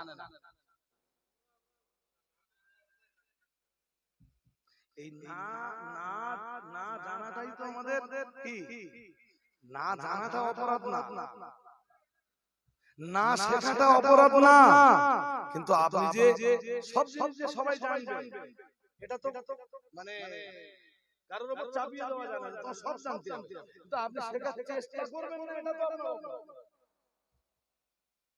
আপনি জানেন না, এটা আপনার অপরাধ না। এর জন্য আমি আপনাকে ভৎসনা করতে পারি না, কিন্তু আপনি জানবার চেষ্টা করেন না, এটা আপনার অপরাধ। আপনি বলুন কোরআনের 114টা সূরা, 30টা পারা, 6666টা আয়াত, এতগুলো আয়াতের ভিতরে কোরআনের প্রথম আয়াত যখন নাযিল হচ্ছে, প্রথম আয়াতের প্রথম শব্দই হলো ইকরা, তুমি পড়ো। আরেকটু মন করে বলুন, দূর দূরান্ত থেকে মদিনায় যে সব সাহাবারা শিক্ষার জন্য আসতে পারতেন না, রাসূল সাহাবীদের ভিতরে পণ্ডিত যারা, তাদেরকে রাসূলের কাছে যারা কোরআন ভালো করে শিখে নিয়েছেন, মাসলা মাসাইল ভালো করে শিখে নিয়েছেন, দূর দূরান্তের সাহাবীদেরকে পড়ানোর জন্য রাসূলুল্লাহ তাদেরকে মসজিদে পাঠিয়ে দিতেন। আর আওয়াজ দিয়ে বলুন, আজ মুসলমান কোন কোরআনিতে নেমে গেছে, বছরে একটা সভা দেবে, নবী দিবস দেবে, বাসসাতে জলসা দেবে, গ্রামে 5টা 10টা বছরে জলসা হবে, কিন্তু পড়াশোনার প্রতি কারোর আগ্রহ বাড়বে কেন?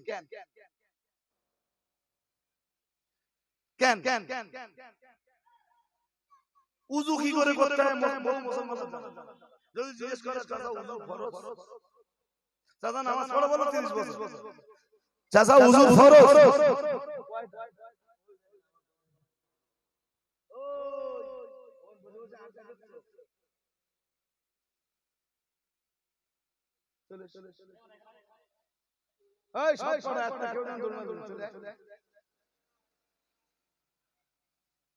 খেজুরি খাওয়ার সময় আসবে, তাই না? এই যে কোথায় যাচ্ছ? ওই খেজুরির সময় সময় ঢুকতে দেবো না, বলো।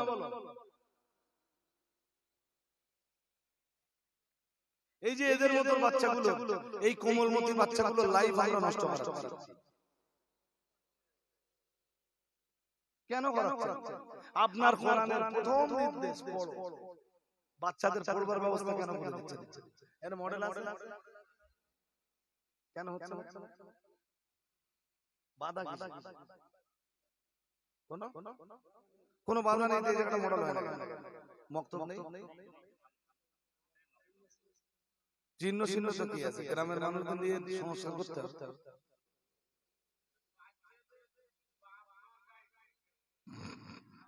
এই কারণেই তো আপনার কাছে আমার এই ওয়াজ করা। আমি বলি, আমার কথা শুনুন, এই কারণেই তো আপনাদের কাছে এই নসিহত করা যে আপনাদের জীবন তো শেষ, আপনাদের বাচ্চাদের লাইফ গুলো আপনারা নষ্ট হতে দেন না, প্লিজ। এটা আমার অনুরোধ, শিক্ষার ব্যাপারে, এডুকেশনের উন্নতির ব্যাপারে হযরত মুহাম্মদ সাল্লাল্লাহু আলাইহি ওয়াসাল্লামের যে ভূমিকা আপনি কল্পনা করতে পারবেন। ওহীর ইলমের সঙ্গে, আসমান থেকে নাযিল হওয়া ইলমের সঙ্গে আপনাকে সম্পর্ক রাখতেই হবে। বলতে অনেকটাই বলে ফেলেছি। চলুন এবার কাম ব্যাক করি। কি বলছিলাম? ওরা বয়কট নামাজ লিখে ফেলবে। সবচাইতে মজার ব্যাপার, একবার বলেছিলাম মনে আছে, কোন জালিমকে আল্লাহ ছাড়ে না। মনে আছে? হ্যাঁ, বয়কট নামাজে লিখলো, রাসূলের কানে যাওয়ার পরে রাসূল ওই দিন ছোট্ট করে একটা বদদোয়া করে বলেছিলেন, আল্লাহ এই বয়কট নামাটা যে লিখেছে তুমি তার এগেইনস্টে অ্যাকশন নাও। প্রিয় নবী মুহাম্মদুর রাসূলুল্লাহ সাল্লাল্লাহু আলাইহি ওয়াসাল্লাম বয়কট নামাজ, ওই বয়কট নামাটা যে ব্যক্তি লিখেছিল তার বিরুদ্ধে বদদোয়া করে দিয়ে বললেন, ও রব্বুল আলামিন আল্লাহ, আমি মুহাম্মদুর রাসূলুল্লাহ সাল্লাল্লাহু আলাইহি ওয়াসাল্লাম, আমি যে হাসিম গোত্রের মানুষ, আমি মুহাম্মদুর রাসূলুল্লাহ সাল্লাল্লাহু আলাইহি ওয়াসাল্লাম, আমি যে আব্দুল মুত্তালিব গোত্রের মানুষ, আব্দুল মুত্তালিব গোত্র আর হাসিম গোত্রের মানুষদেরকে যে মানে এই দুইটা গোত্রের মানুষদেরকে বয়কট করে দেওয়া হয়েছে আল্লাহ, এই বয়কট নামাটা যে মানুষটা রচনা করেছে আল্লাহ, তোমার দরবারে বিরোধী আল্লাহ, অবিলম্বে তুমি তার এগেইনস্টে অ্যাকশন নাও। প্রিয় নবী মুহাম্মদুর রাসূলুল্লাহ সাল্লাল্লাহু আলাইহি ওয়াসাল্লাম, আল্লাহ পাকের নবীর আবেদন, আল্লাহর হাবিবের দোয়া মঞ্জুর হয়ে গেল, আল্লাহ পাক কবুল করে দিলেন। আর ওই লোকটার শেষ জীবনে দেখতে পাওয়া গেল তার হাত পুরো নিষ্ক্রিয় হয়ে গেল, অকেজ হয়ে গেল। আল্লাহ পাক রব্বুল আলামিন তার হাতটাকে সম্পূর্ণ অকেজ করে দিলেন।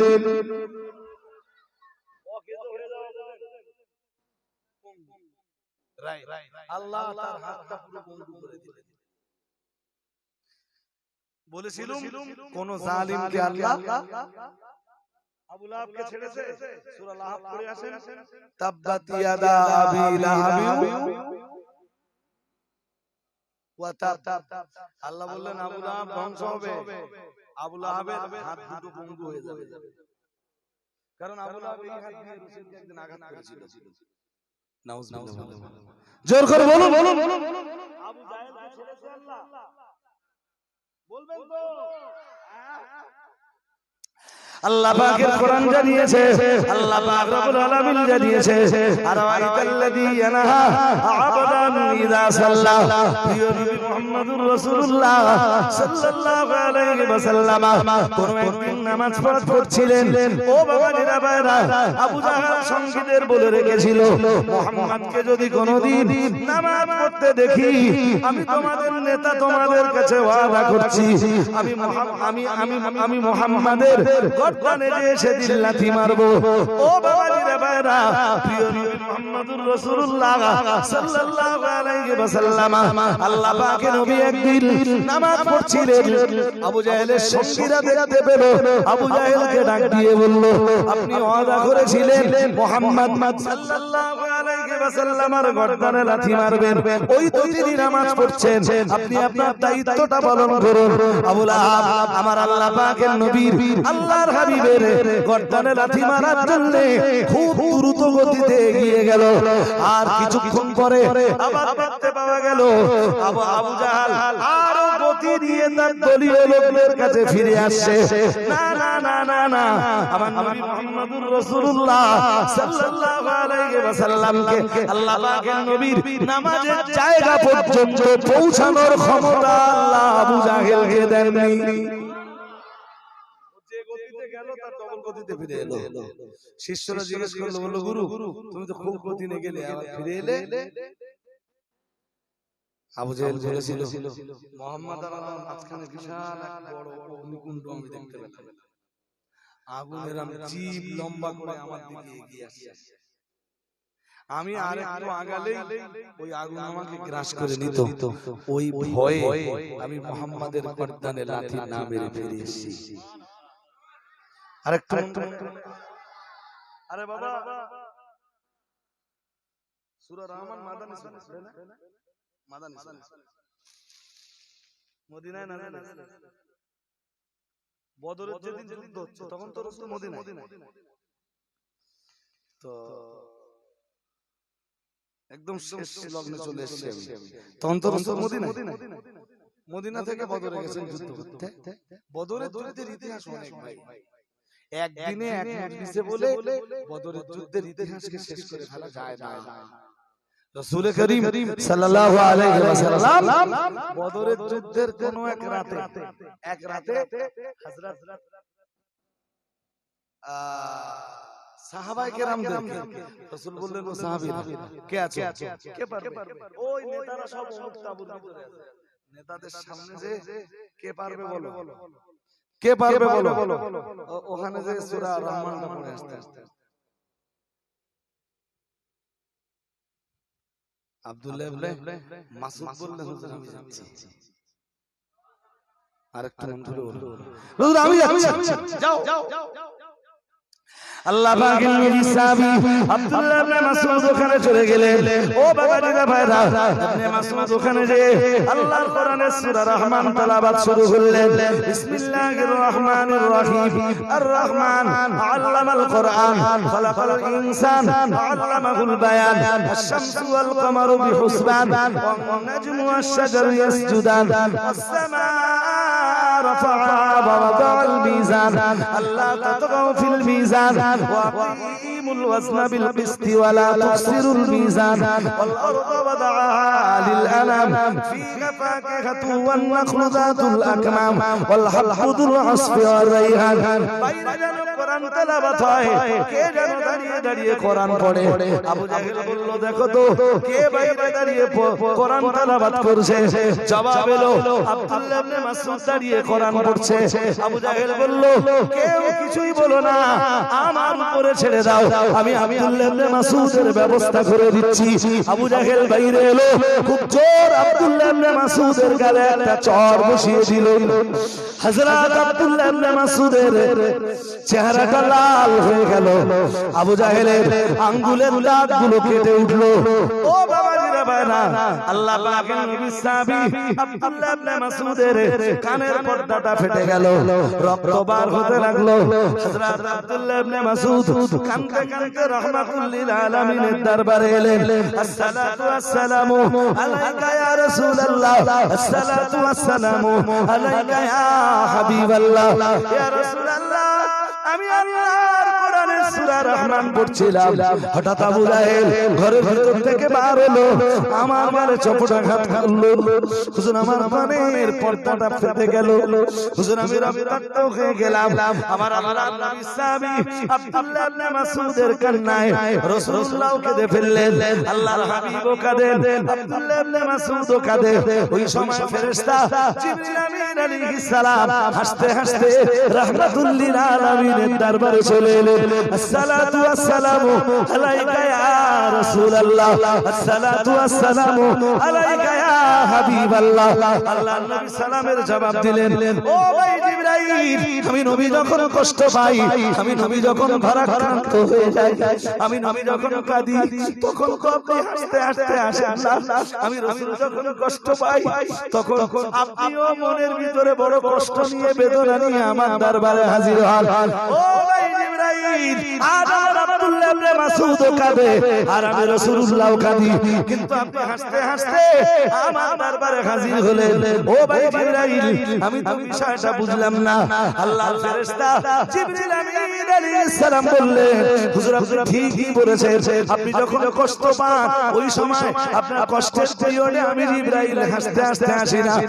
আজ আমি কেন হাসতে হাসতে এলাম, জবাব আমি আজকে দিব না হুজুর, সময় হলে জবাবটা আপনাকে দিব। বদরের যুদ্ধ হয়ে গেল, প্রিয় নবী মুহাম্মদুর রাসূলুল্লাহ সাল্লাল্লাহু আলাইহি ওয়াসাল্লামের মাথায় আমরা জয়ের টুপিটা পরিয়ে দিলেন আল্লাহ পাক রব্বুল আলামিনের রাসূল। এরপরে বললেন, ও সাহাবীরা কে আছো, কে যাবে? আবু জাহেল যুদ্ধের ময়দানে পড়ে রয়েছে, আবু জাহেলের মাথাটা কাটবার জন্য কে যাবে? হযরত আব্দুল্লাহ ইবনে মাসউদ উঠে দাঁড়িয়ে বললেন, ইয়া রাসূলুল্লাহ, আমি যাচ্ছি, তলোয়ার আমার হাতে দেন। হযরত আব্দুল্লাহ ইবনে মাসউদ গেলেন। আবু জাহেলের সাথে বেশ কিছুক্ষণ কথাবার্তা হলো। আবু জাহেল বলল, জানি তুই মুহাম্মাদের সৈনিক, তুই আমার মাথা না কেটে ফিরে যাবি না, তবে আমার মাথাটা একটু বড় করে কাটবি। হযরত আব্দুল্লাহ ইবনে মাসউদ বললেন, কেন? আবু জাহেল বলল, অন্তত মুহাম্মাদের দরবারে নিয়ে আমার মাথাটা যখন রাখা হবে দুনিয়ার যে কেউ দেখে জানো আমার মাথাটা দেখে জানো বুঝতে পারে এটা সেই নেতা আবু জাহেলের মাথা আমার মাথাটা একটু বড় করে কাটবি হযরত আব্দুল্লাহ ইবনে মাসউদ দেরি করে গ্রেট শয়তানের মাথাটা কেটে ফেললেন কিন্তু মাথার ওয়েট আল্লাহ ওজন আল্লাহ এত বাড়িয়ে দিলেন আব্দুল্লাহ ইবনে মাসউদের মতো জওয়ান যুবক সাহাবী মাথাটা তুলতে পারে না একা মাথাটা চাকাতে পারে না হযরত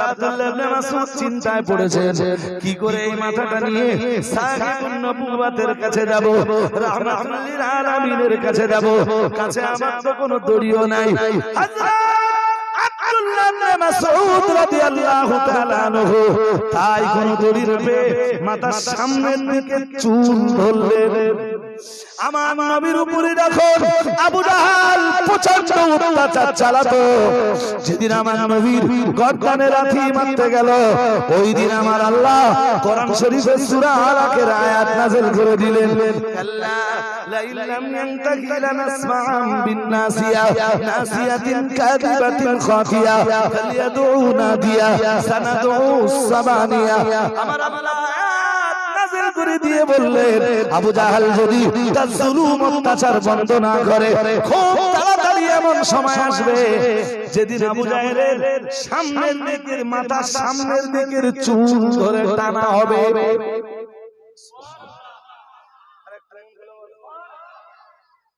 মাথা কেটে আব্দুল্লাহ ইবনে মাসউদ এই চুল ধরে টানতে চাকা দিতে পারছে না মাথা আল্লাহ ওজন বাড়িয়ে দিয়েছে জি টুকুন মরে গেলে টেনে যায় দেখেছেন হ্যাঁ চুল ধরে ওরকম করে টানতে টানতে আনতেছে আর মনে পড়েছে কোরআনে তো আল্লাহ বলেছেন কাল্লা লা ইল্লাম ইয়ামতাহি লানাসমা'আম বিন-নাসিয়া নাসিয়াতিন কাযিবাতিন খাতিয়া ফালইয়াদউ নাদিয়া সানাদউ সাবানিয়া পরের আয়াত পড়লে সাজদা দিতে হবে সবার এইজন্য বলুন না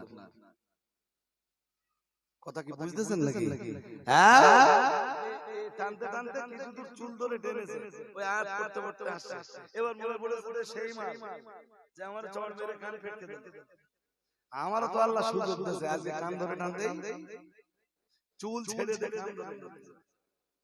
ওই মাটিতে হেসে হেসে প্রায় রাসূলের কাছাকাছি হয়ে গেছে ফেরেশতা জিবরাইল এলেন হাসতে হাসতে আসসালাতু ওয়াসসালামু আলাইকা ইয়া রাসূলুল্লাহ আবু জাহেল আপনার সাহাবী আব্দুল্লাহ ইবনে মাসউদের কান ফাটিয়ে দিয়েছিল ইয়া রাসূলুল্লাহ সেদিন আপনার আব্দুল্লাহ ইবনে মাসউদও কাঁদছিল হুজুর আপনিও কাঁদছিলেন ইয়া রাসূলুল্লাহ আজ আপনি আপনার আব্দুল্লাহ ইবনে মাসউদের দিকে তাকিয়ে দেখুন যে আবু জাহেল আব্দুল্লাহ ইবনে মাসউদের কান ফাটিয়ে দিয়েছিল সেই আব্দুল্লাহ ইবনে মাসউদ আজ আবু জাহেলের কাটা মাথাটার কর্তিত মুন্ডুর কান দুটো ধরে টানতে টানতে কিভাবে আপনার দরবারে নিয়ে আসে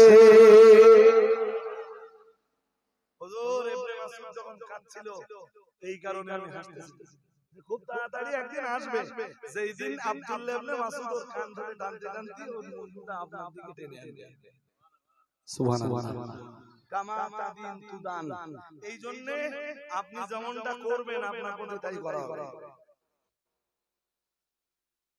আপনি রাতের অন্ধকারে গুলি টেনে কেন শেষ করছিলেন তো খুব সম্ভাবনা আছে গুলিতে মরণ হওয়ার আপনার বুঝতে অসুবিধা হচ্ছে সময় বলো ঘুরবে বলো এই যে বিরাট দাপটা আমি যখন 2008 এ চাকরি পাই ওই শাসনের মাস্টার কি বিরাট দাপটা দিতে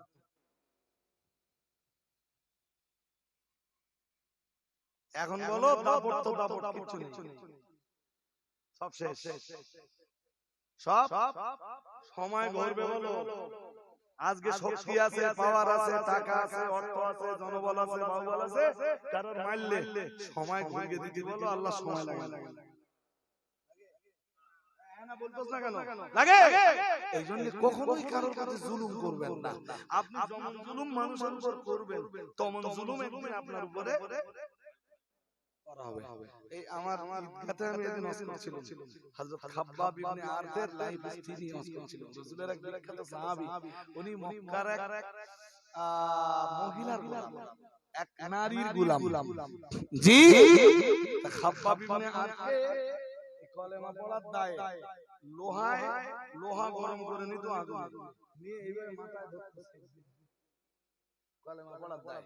খাব্বাব ইবনে আরক একদিন ওই লোহার গরম রড যখন তার মাথায় ধরা হয়েছে জ্বলন্ত, তো খাব্বাব ইবনে আরক অজ্ঞান হয়ে গেছে। মানুষ সহ্য করতে পারে অত্যাচার? যখন হুঁশ ফিরল উনি চোখ খুলেই বলতে লাগলেন লা ইলাহা ইল্লাল্লাহ মুহাম্মাদুর রাসূলুল্লাহ। আল্লাহর কাছে হাত তুলে বললেন, আল্লাহ আমার প্রতি যা করা হয়েছে, যেই মহিলা এরকম করেছে আল্লাহ, ওই মহিলাকে তুমি ওই রকম শাস্তি দিও। শুনছেন নাকি? শুনছেন তো? এবার মনোযোগ দিয়ে শোনেন। নবী যখন খাব্বাব ইবনে হযরত খাব্বাব ইবনে আরক রাদিয়াল্লাহু তাআলা আনহুকে অনুমতি দিলেন, বললেন হুজুর সব হলো, একটা জিনিস তো দেখতে বাকি আছে। বললেন কি? হুজুর আপনি না বলেছেন যে মাজলুমের দোয়া কবুল হয়, তো আমার মক্কার বাজার থেকে যে মহিলা আমার কিনেছিল, আমি যার বাড়ির গোলাম ছিলাম, কালেমা পড়ার দায়ে ও তো আমার মাথায় সেক দিত হুজুর, আমি একদিন ওর জন্য বদদোয়া করেছিলাম। তা আপনি না বলেছেন যার প্রতি জুলুম করা হয় সে দোয়া করলে আল্লাহ তার দোয়া কবুল করে। ওই হুজুর আমার দোয়া কবুল হলো না এখনো, আমি সেই দোয়ার ফসল এখনো দেখতে পেলাম না, তাই মদিনায় চলে যাব। যদি অনুমতি হয় আমার জন্য একটু আপনি কটা দিন সময় দেন, আমি আমার এই বদদোয়ার ফলটা দেখে তাই মদিনায় যেতে চাই।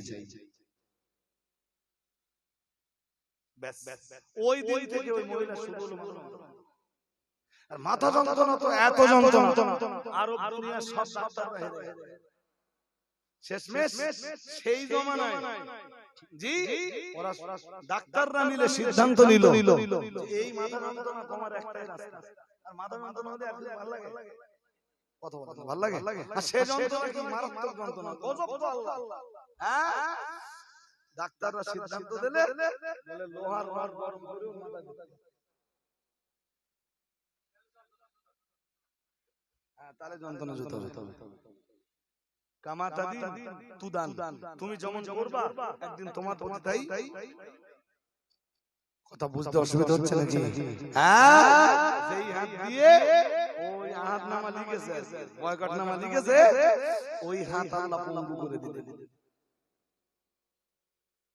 3 বছর রাসূলুল্লাহকে, সাহাবীদেরকে, আর হাশেম গোত্রের লোক আর আব্দুল মুত্তালিব গোত্রের লোকেদের ওই গুহার ভিতরে থাকতে হবে।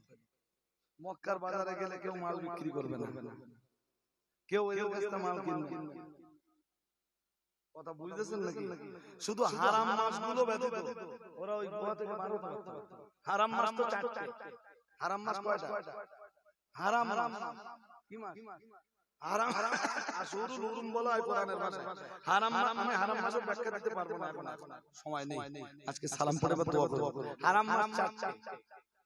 কি কি জানেন? জিলকদ, জিলহজ, মুহররম, রজব। এই 4 মাস ওরা গোয়ার ভিতর থেকে বাইরে বাইরে হতে হবে। তাছাড়া আল্লাহ আর রাসূলুল্লাহ নিজ দায়িত্ব নিয়ে চাচাকে সঙ্গে নিয়ে হজের মৌসুমে বেরিয়ে ওই 3 বছর গোয়ার ভিতর থেকে বেরিয়ে বিদেশ থেকে যারা আসছে রাসূল তাদের কাছে দ্বীনের প্রচার করতেন। তাও চাচা আবু তালেবকে সঙ্গে ওই গোয়ার ভিতরে রাসূলুল্লাহকে বলতেন ভাতিজা শুয়ে শুয়ে, রাসূল শুয়ে পড়তেন, সবাই দেখতো রাসূল শুয়ে শুয়ে, আর সবাই যেই ঘুমিয়ে পড়তো চাচা আসতেন রাসূলের কাছে, এসে বলতেন ভাতিজা ওঠো, এখান থেকে রাসূলকে তুলে অন্য একটা জায়গায় নিয়ে যেতেন।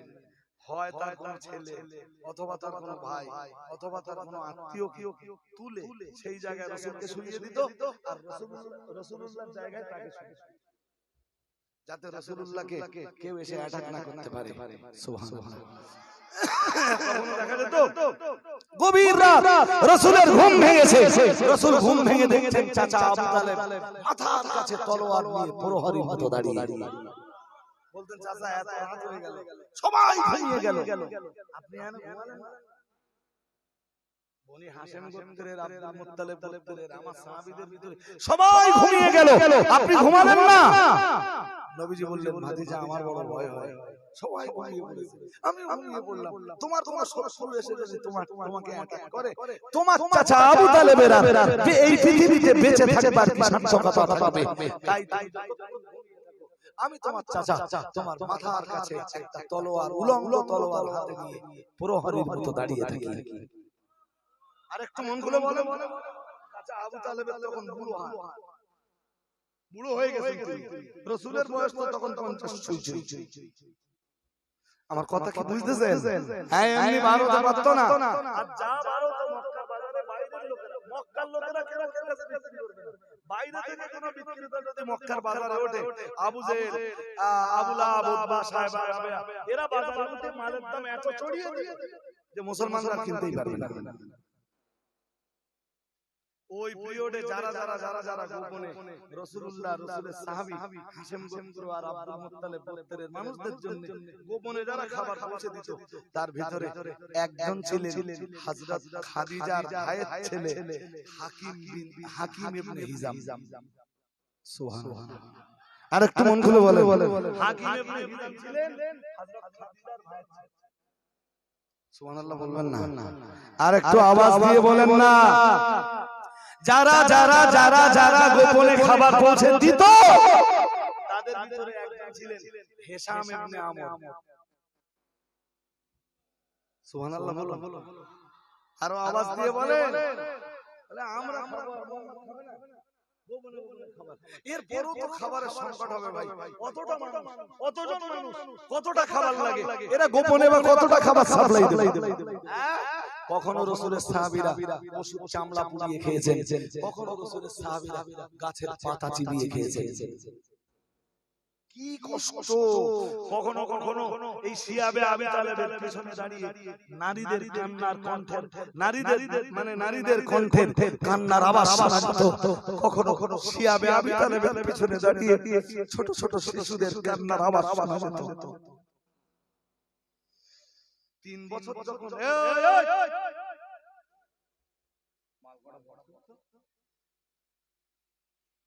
জি কখনো রাসূল করিম সাল্লাল্লাহু আলাইহি ওয়াসাল্লামকে ক্ষুধার কঠোর যন্ত্রণায় ভুগতে হয়েছে। এই চাচা আবু তালেব তো ওখান থেকে বেরিয়ে আসবে, কতটা কষ্ট আপনাকে বুঝতে হবে আমাদের নবীর জীবনে। ইসলামের জন্য মুসলমানরা কষ্ট করেনি বলেই তো সুদ খায়। সুদ খায় কেন? ইসলামের জন্য কষ্ট করলে মুসলমানরা গান শুনতো না, ইসলামের জন্য কষ্ট হলে মুসলমানরা ঘুষ খেত না, লটারি কাটত না, জুয়া খেলত। কষ্ট হয়নি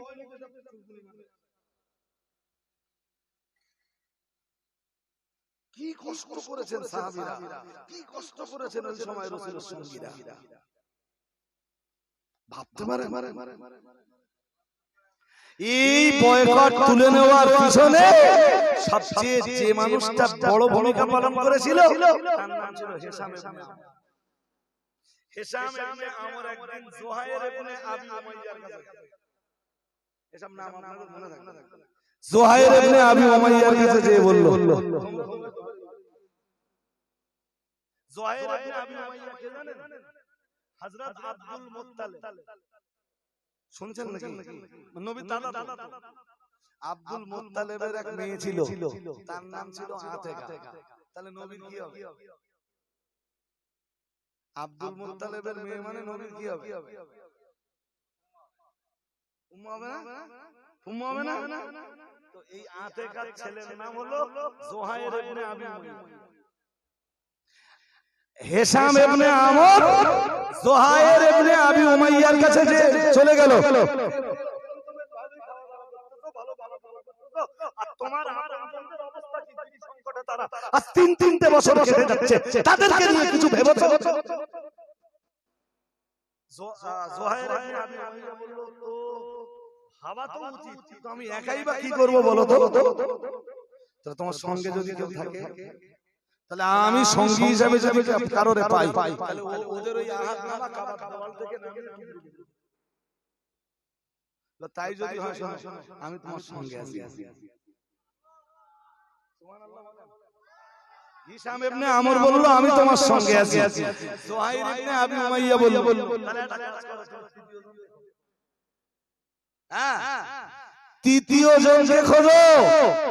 বললো ঠিক আছে আমি তৃতীয় জনের সন্ধান করি। খুঁজতে হিশাম ইবনে আমর মুতিঈম ইবনে আদির কাছে এলো। নাম আপনাদের একটা মনে থাকবে না। মুতিঈম ইবনে আদির কাছে এলো। এই যে বললো তোমরা তো বেশ ভালোই আছো। মুতিঈম ইবনে আদি ওই আব্দে মান্নাব গোত্রের কেউ। কথা কি বুঝতেছেন নাকি? সেই শুরুতে আব্দে মান্নাফের নাম বলেছিলাম মনে আছে? আব্দে মান্নাফের গোত্রের কেউ একজন হবে। বলল ঠিকই মুহাম্মদ সাল্লাল্লাহু আলাইহি ওয়াসাল্লাম তোমাদের আব্দুল, তিনি না খেয়ে থাকবেন এটা মেনে নেওয়া যায় না। কিন্তু বলো তো আমি একা একা কি করি? বলেন শুনুন আপনি একা না, আপনার সঙ্গে আমি আছি। তাহলে তৃতীয় জনের খোঁজ করো। তাহলে তৃতীয় জন আছে। তৃতীয় জন কে? তাহলে জুহাইর ইবনে আবি উমাইয়া। সুবহানাল্লাহ। তাহলে একটা কাজ করো, তিনজন যখন হয়ে গেছে চতুর্থ জনের সন্ধান শুনছেন নাকি? হিশাম ইবনে আমর চতুর্থ জনের সন্ধান করতে আবুল বাখতারি, নাম কি? আবুল বাখতারির সন্ধান পেল। আবুল বাখতারির কাছে। আবুল বাখতারি কে জানেন? হাকিম ইবনে হিজাম, মানে খাদিজার ভাইয়ের ছেলে। একদিন গোপনে খাবার পৌঁছে দিচ্ছিল ওই গিরি সংসারে। ওই সময় আবু জেহেল ধরে খাবারগুলো সব কেড়ে নিল। নাউজুবিল্লাহ বলেন। সঙ্গে সঙ্গে আবুল বাখতারি এসে বলল তুমি যা মনে করবে তাই, তুমি যা মনে করবে তাই। তার অধিকার আছে তার খাবার পৌঁছে দাও। সুবহানাল্লাহ বলো। ঠিক দেখে হিশাম বিন আমর এই আবুল বাখতারির কাছে গেল। আবুল বাখতারির ডাক দিয়ে বলল মুহাম্মাদের অবস্থা, সাথীদের অবস্থা, হাশেম গোত্রের অবস্থা, আব্দুল মুত্তালিব গোত্রের লোকেদের অবস্থা জানো তো? তাই বয়কটটা তুলে নেওয়া যায় না? তাহলে যায় তো চেষ্টা করলে, কিন্তু আমি বা একা কি করি বলো তো? তাহলে আপনি একা নন, আপনার সঙ্গে আমি আছি। তাহলে তৃতীয় জন বলে তৃতীয় জন পাওয়া গেছে। তাহলে কে? তৃতীয় জন জুহাইর ইবনে আবি উমাইয়া। তাহলে চতুর্থ জন খোঁজো। তাহলে মুতিঈম ইবনে আদি। তাহলে আরেকটা লোক দরকার। হিশাম সুবহানাল্লাহ বলে আরেকটা লোক হলে কাজ হয়ে যাবে তো? তাহলে হ্যাঁ হয়ে যাবে। তাহলে ঠিক আছে খুঁজে বার করি। জামা ইবনে আসওয়াদ, নাম কি? জোর করে বলেন না। জামা ইবনে আসওয়াদ। তাহলে তাকে খুঁজে বার করো। খুঁজে তার বার করা হলো। ঠিক একই ভাবে বর্ণনা দিলেন। তোমরা তো খুব ভালো আছো, কিন্তু মুহাম্মদ আর তার সাথীদের অবস্থা জানো? বয়কট নামাটা ওখান থেকে নামিয়ে ছিঁড়ে টুকরো করে দেওয়া যায় না? তাহলে যায় তো, কিন্তু আমাদের সমর্থন তো কেউ নেই। তাহলে আপনার সমর্থনের লোক আছে, তাহলে কে? তাহলে আমি আছি। তাহলে আর কে? তৃতীয় জন খোঁজো। তাহলে তৃতীয় জন আছে। চতুর্থ জন খোঁজো। তাহলে তাও আছে। তাহলে পঞ্চম জন, তাহলে তাও আছে। ওরা পাঁচজন একজনে বসে সিদ্ধান্ত নিল। জুহাইর ইবনে আবি উমাইয়া বলল আমি কালকে সবার আগে খাওয়াই দেব। টাইম দেই তোমরা সবাই পৌঁছে যাবে। আমি কাবা আগে 7 চক্কর মারব। ওরা তো জুহাইর ইবনে আবি উমাইয়া আল্লাহর কাবায় চলে গেল সকাল সকাল। আল্লাহর কাবার 7 চক্কর মারলো। ও বাবাজিরা ভাইরা, আর এই 7 চক্কর মেরেই যেই না শেষ করলো, সঙ্গে সঙ্গে দেখতে পেল মক্কার নেতাদের অনেকেই তখন আল্লাহর কাবায় এসে হাজির হয়েছে। আবু জাহেলও হাজির হয়েছে। ও বাবাজিরা ভাইরা, জুহাইর ইবনে আবি উমাইয়া এক বিন্দু দেরি না করে আবু জাহেলের সঙ্গে আলোচনা শুরু করলো। মুহাম্মদকে বয়কট করে রেখেছো, আব্দুল মুত্তালিবের বংশধরদের এবং হাশেম গোত্রের লোকেদেরকে বয়কট করে রেখেছো। বিগত 3 বছর পরিপূর্ণ, মানে 3 বছর পরিপূর্ণ হতে চললো। 3 বছর আগে বয়কট করেছো, 3 বছর পরিপূর্ণ হতে লাগলো। এ বয়কট আমরা মানি না।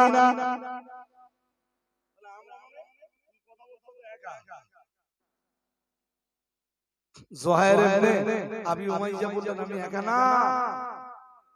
ওদিক দিয়ে সঙ্গে সঙ্গে জামা ইবনে আসওয়াদ উঠে দাঁড়িয়ে বলল যে জুহাইর ইবনে আবু উমাইয়া যা বলছে আমি তাই বলছি, অবিলম্বে এই বয়কটনামা নামিয়ে ছিঁড়ে টুকরো করা উচিত। বাকি তিনজন যারা ছিল ওরাও দাঁড়িয়ে বলল আমাদের মতামত তাই। আবু জেহেল বলল কিন্তু এটা সম্ভব না।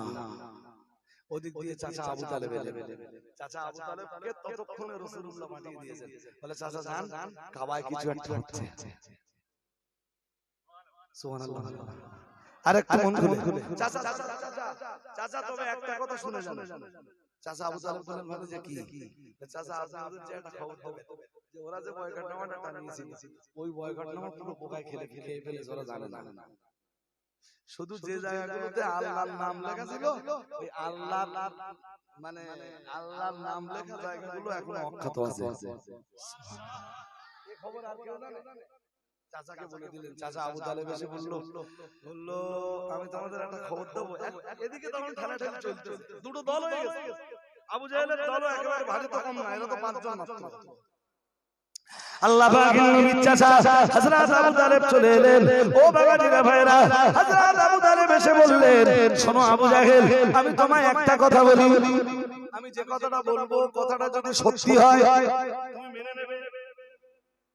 কি বলে ভালো তাহলে শোনো, আমার ভাতিজা বলেছেন যে তোমরা যে বয়কটনামা ঝুলিয়েছিলে হাশেম গোত্র আর আব্দুল মুত্তালিব গোত্রের লোকেদের বয়কট করে যে বয়কটনামা ঝুলিয়েছিলে, জানো ওই বয়কটনামার পুরো লেখা এক ধরনের পোকায় খেয়ে ফেলেছে।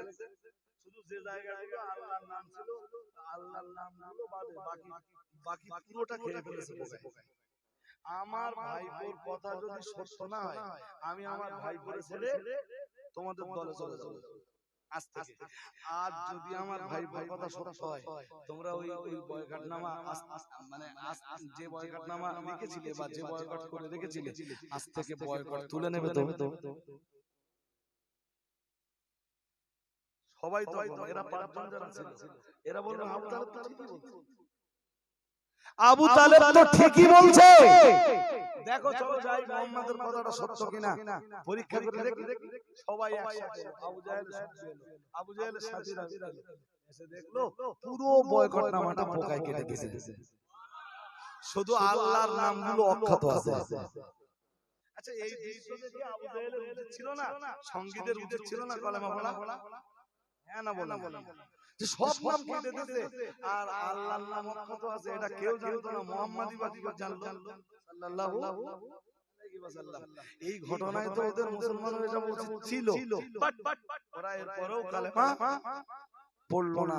কিন্তু এই ঘটনায় বয়কটটা উঠে গেল, মুসলমানদের ঈমান আরো তরতাজা হয়ে গেল। কারণ নবী বলে দিয়েছেন ও বয়কটনামা পোকায় কেটে দিয়েছে। আল্লাহ আমাদের বুঝবার ক্ষমতা দান করুন। উঠে দাঁড়ান, সালাম পড়ি। ইয়া নবী সালাম।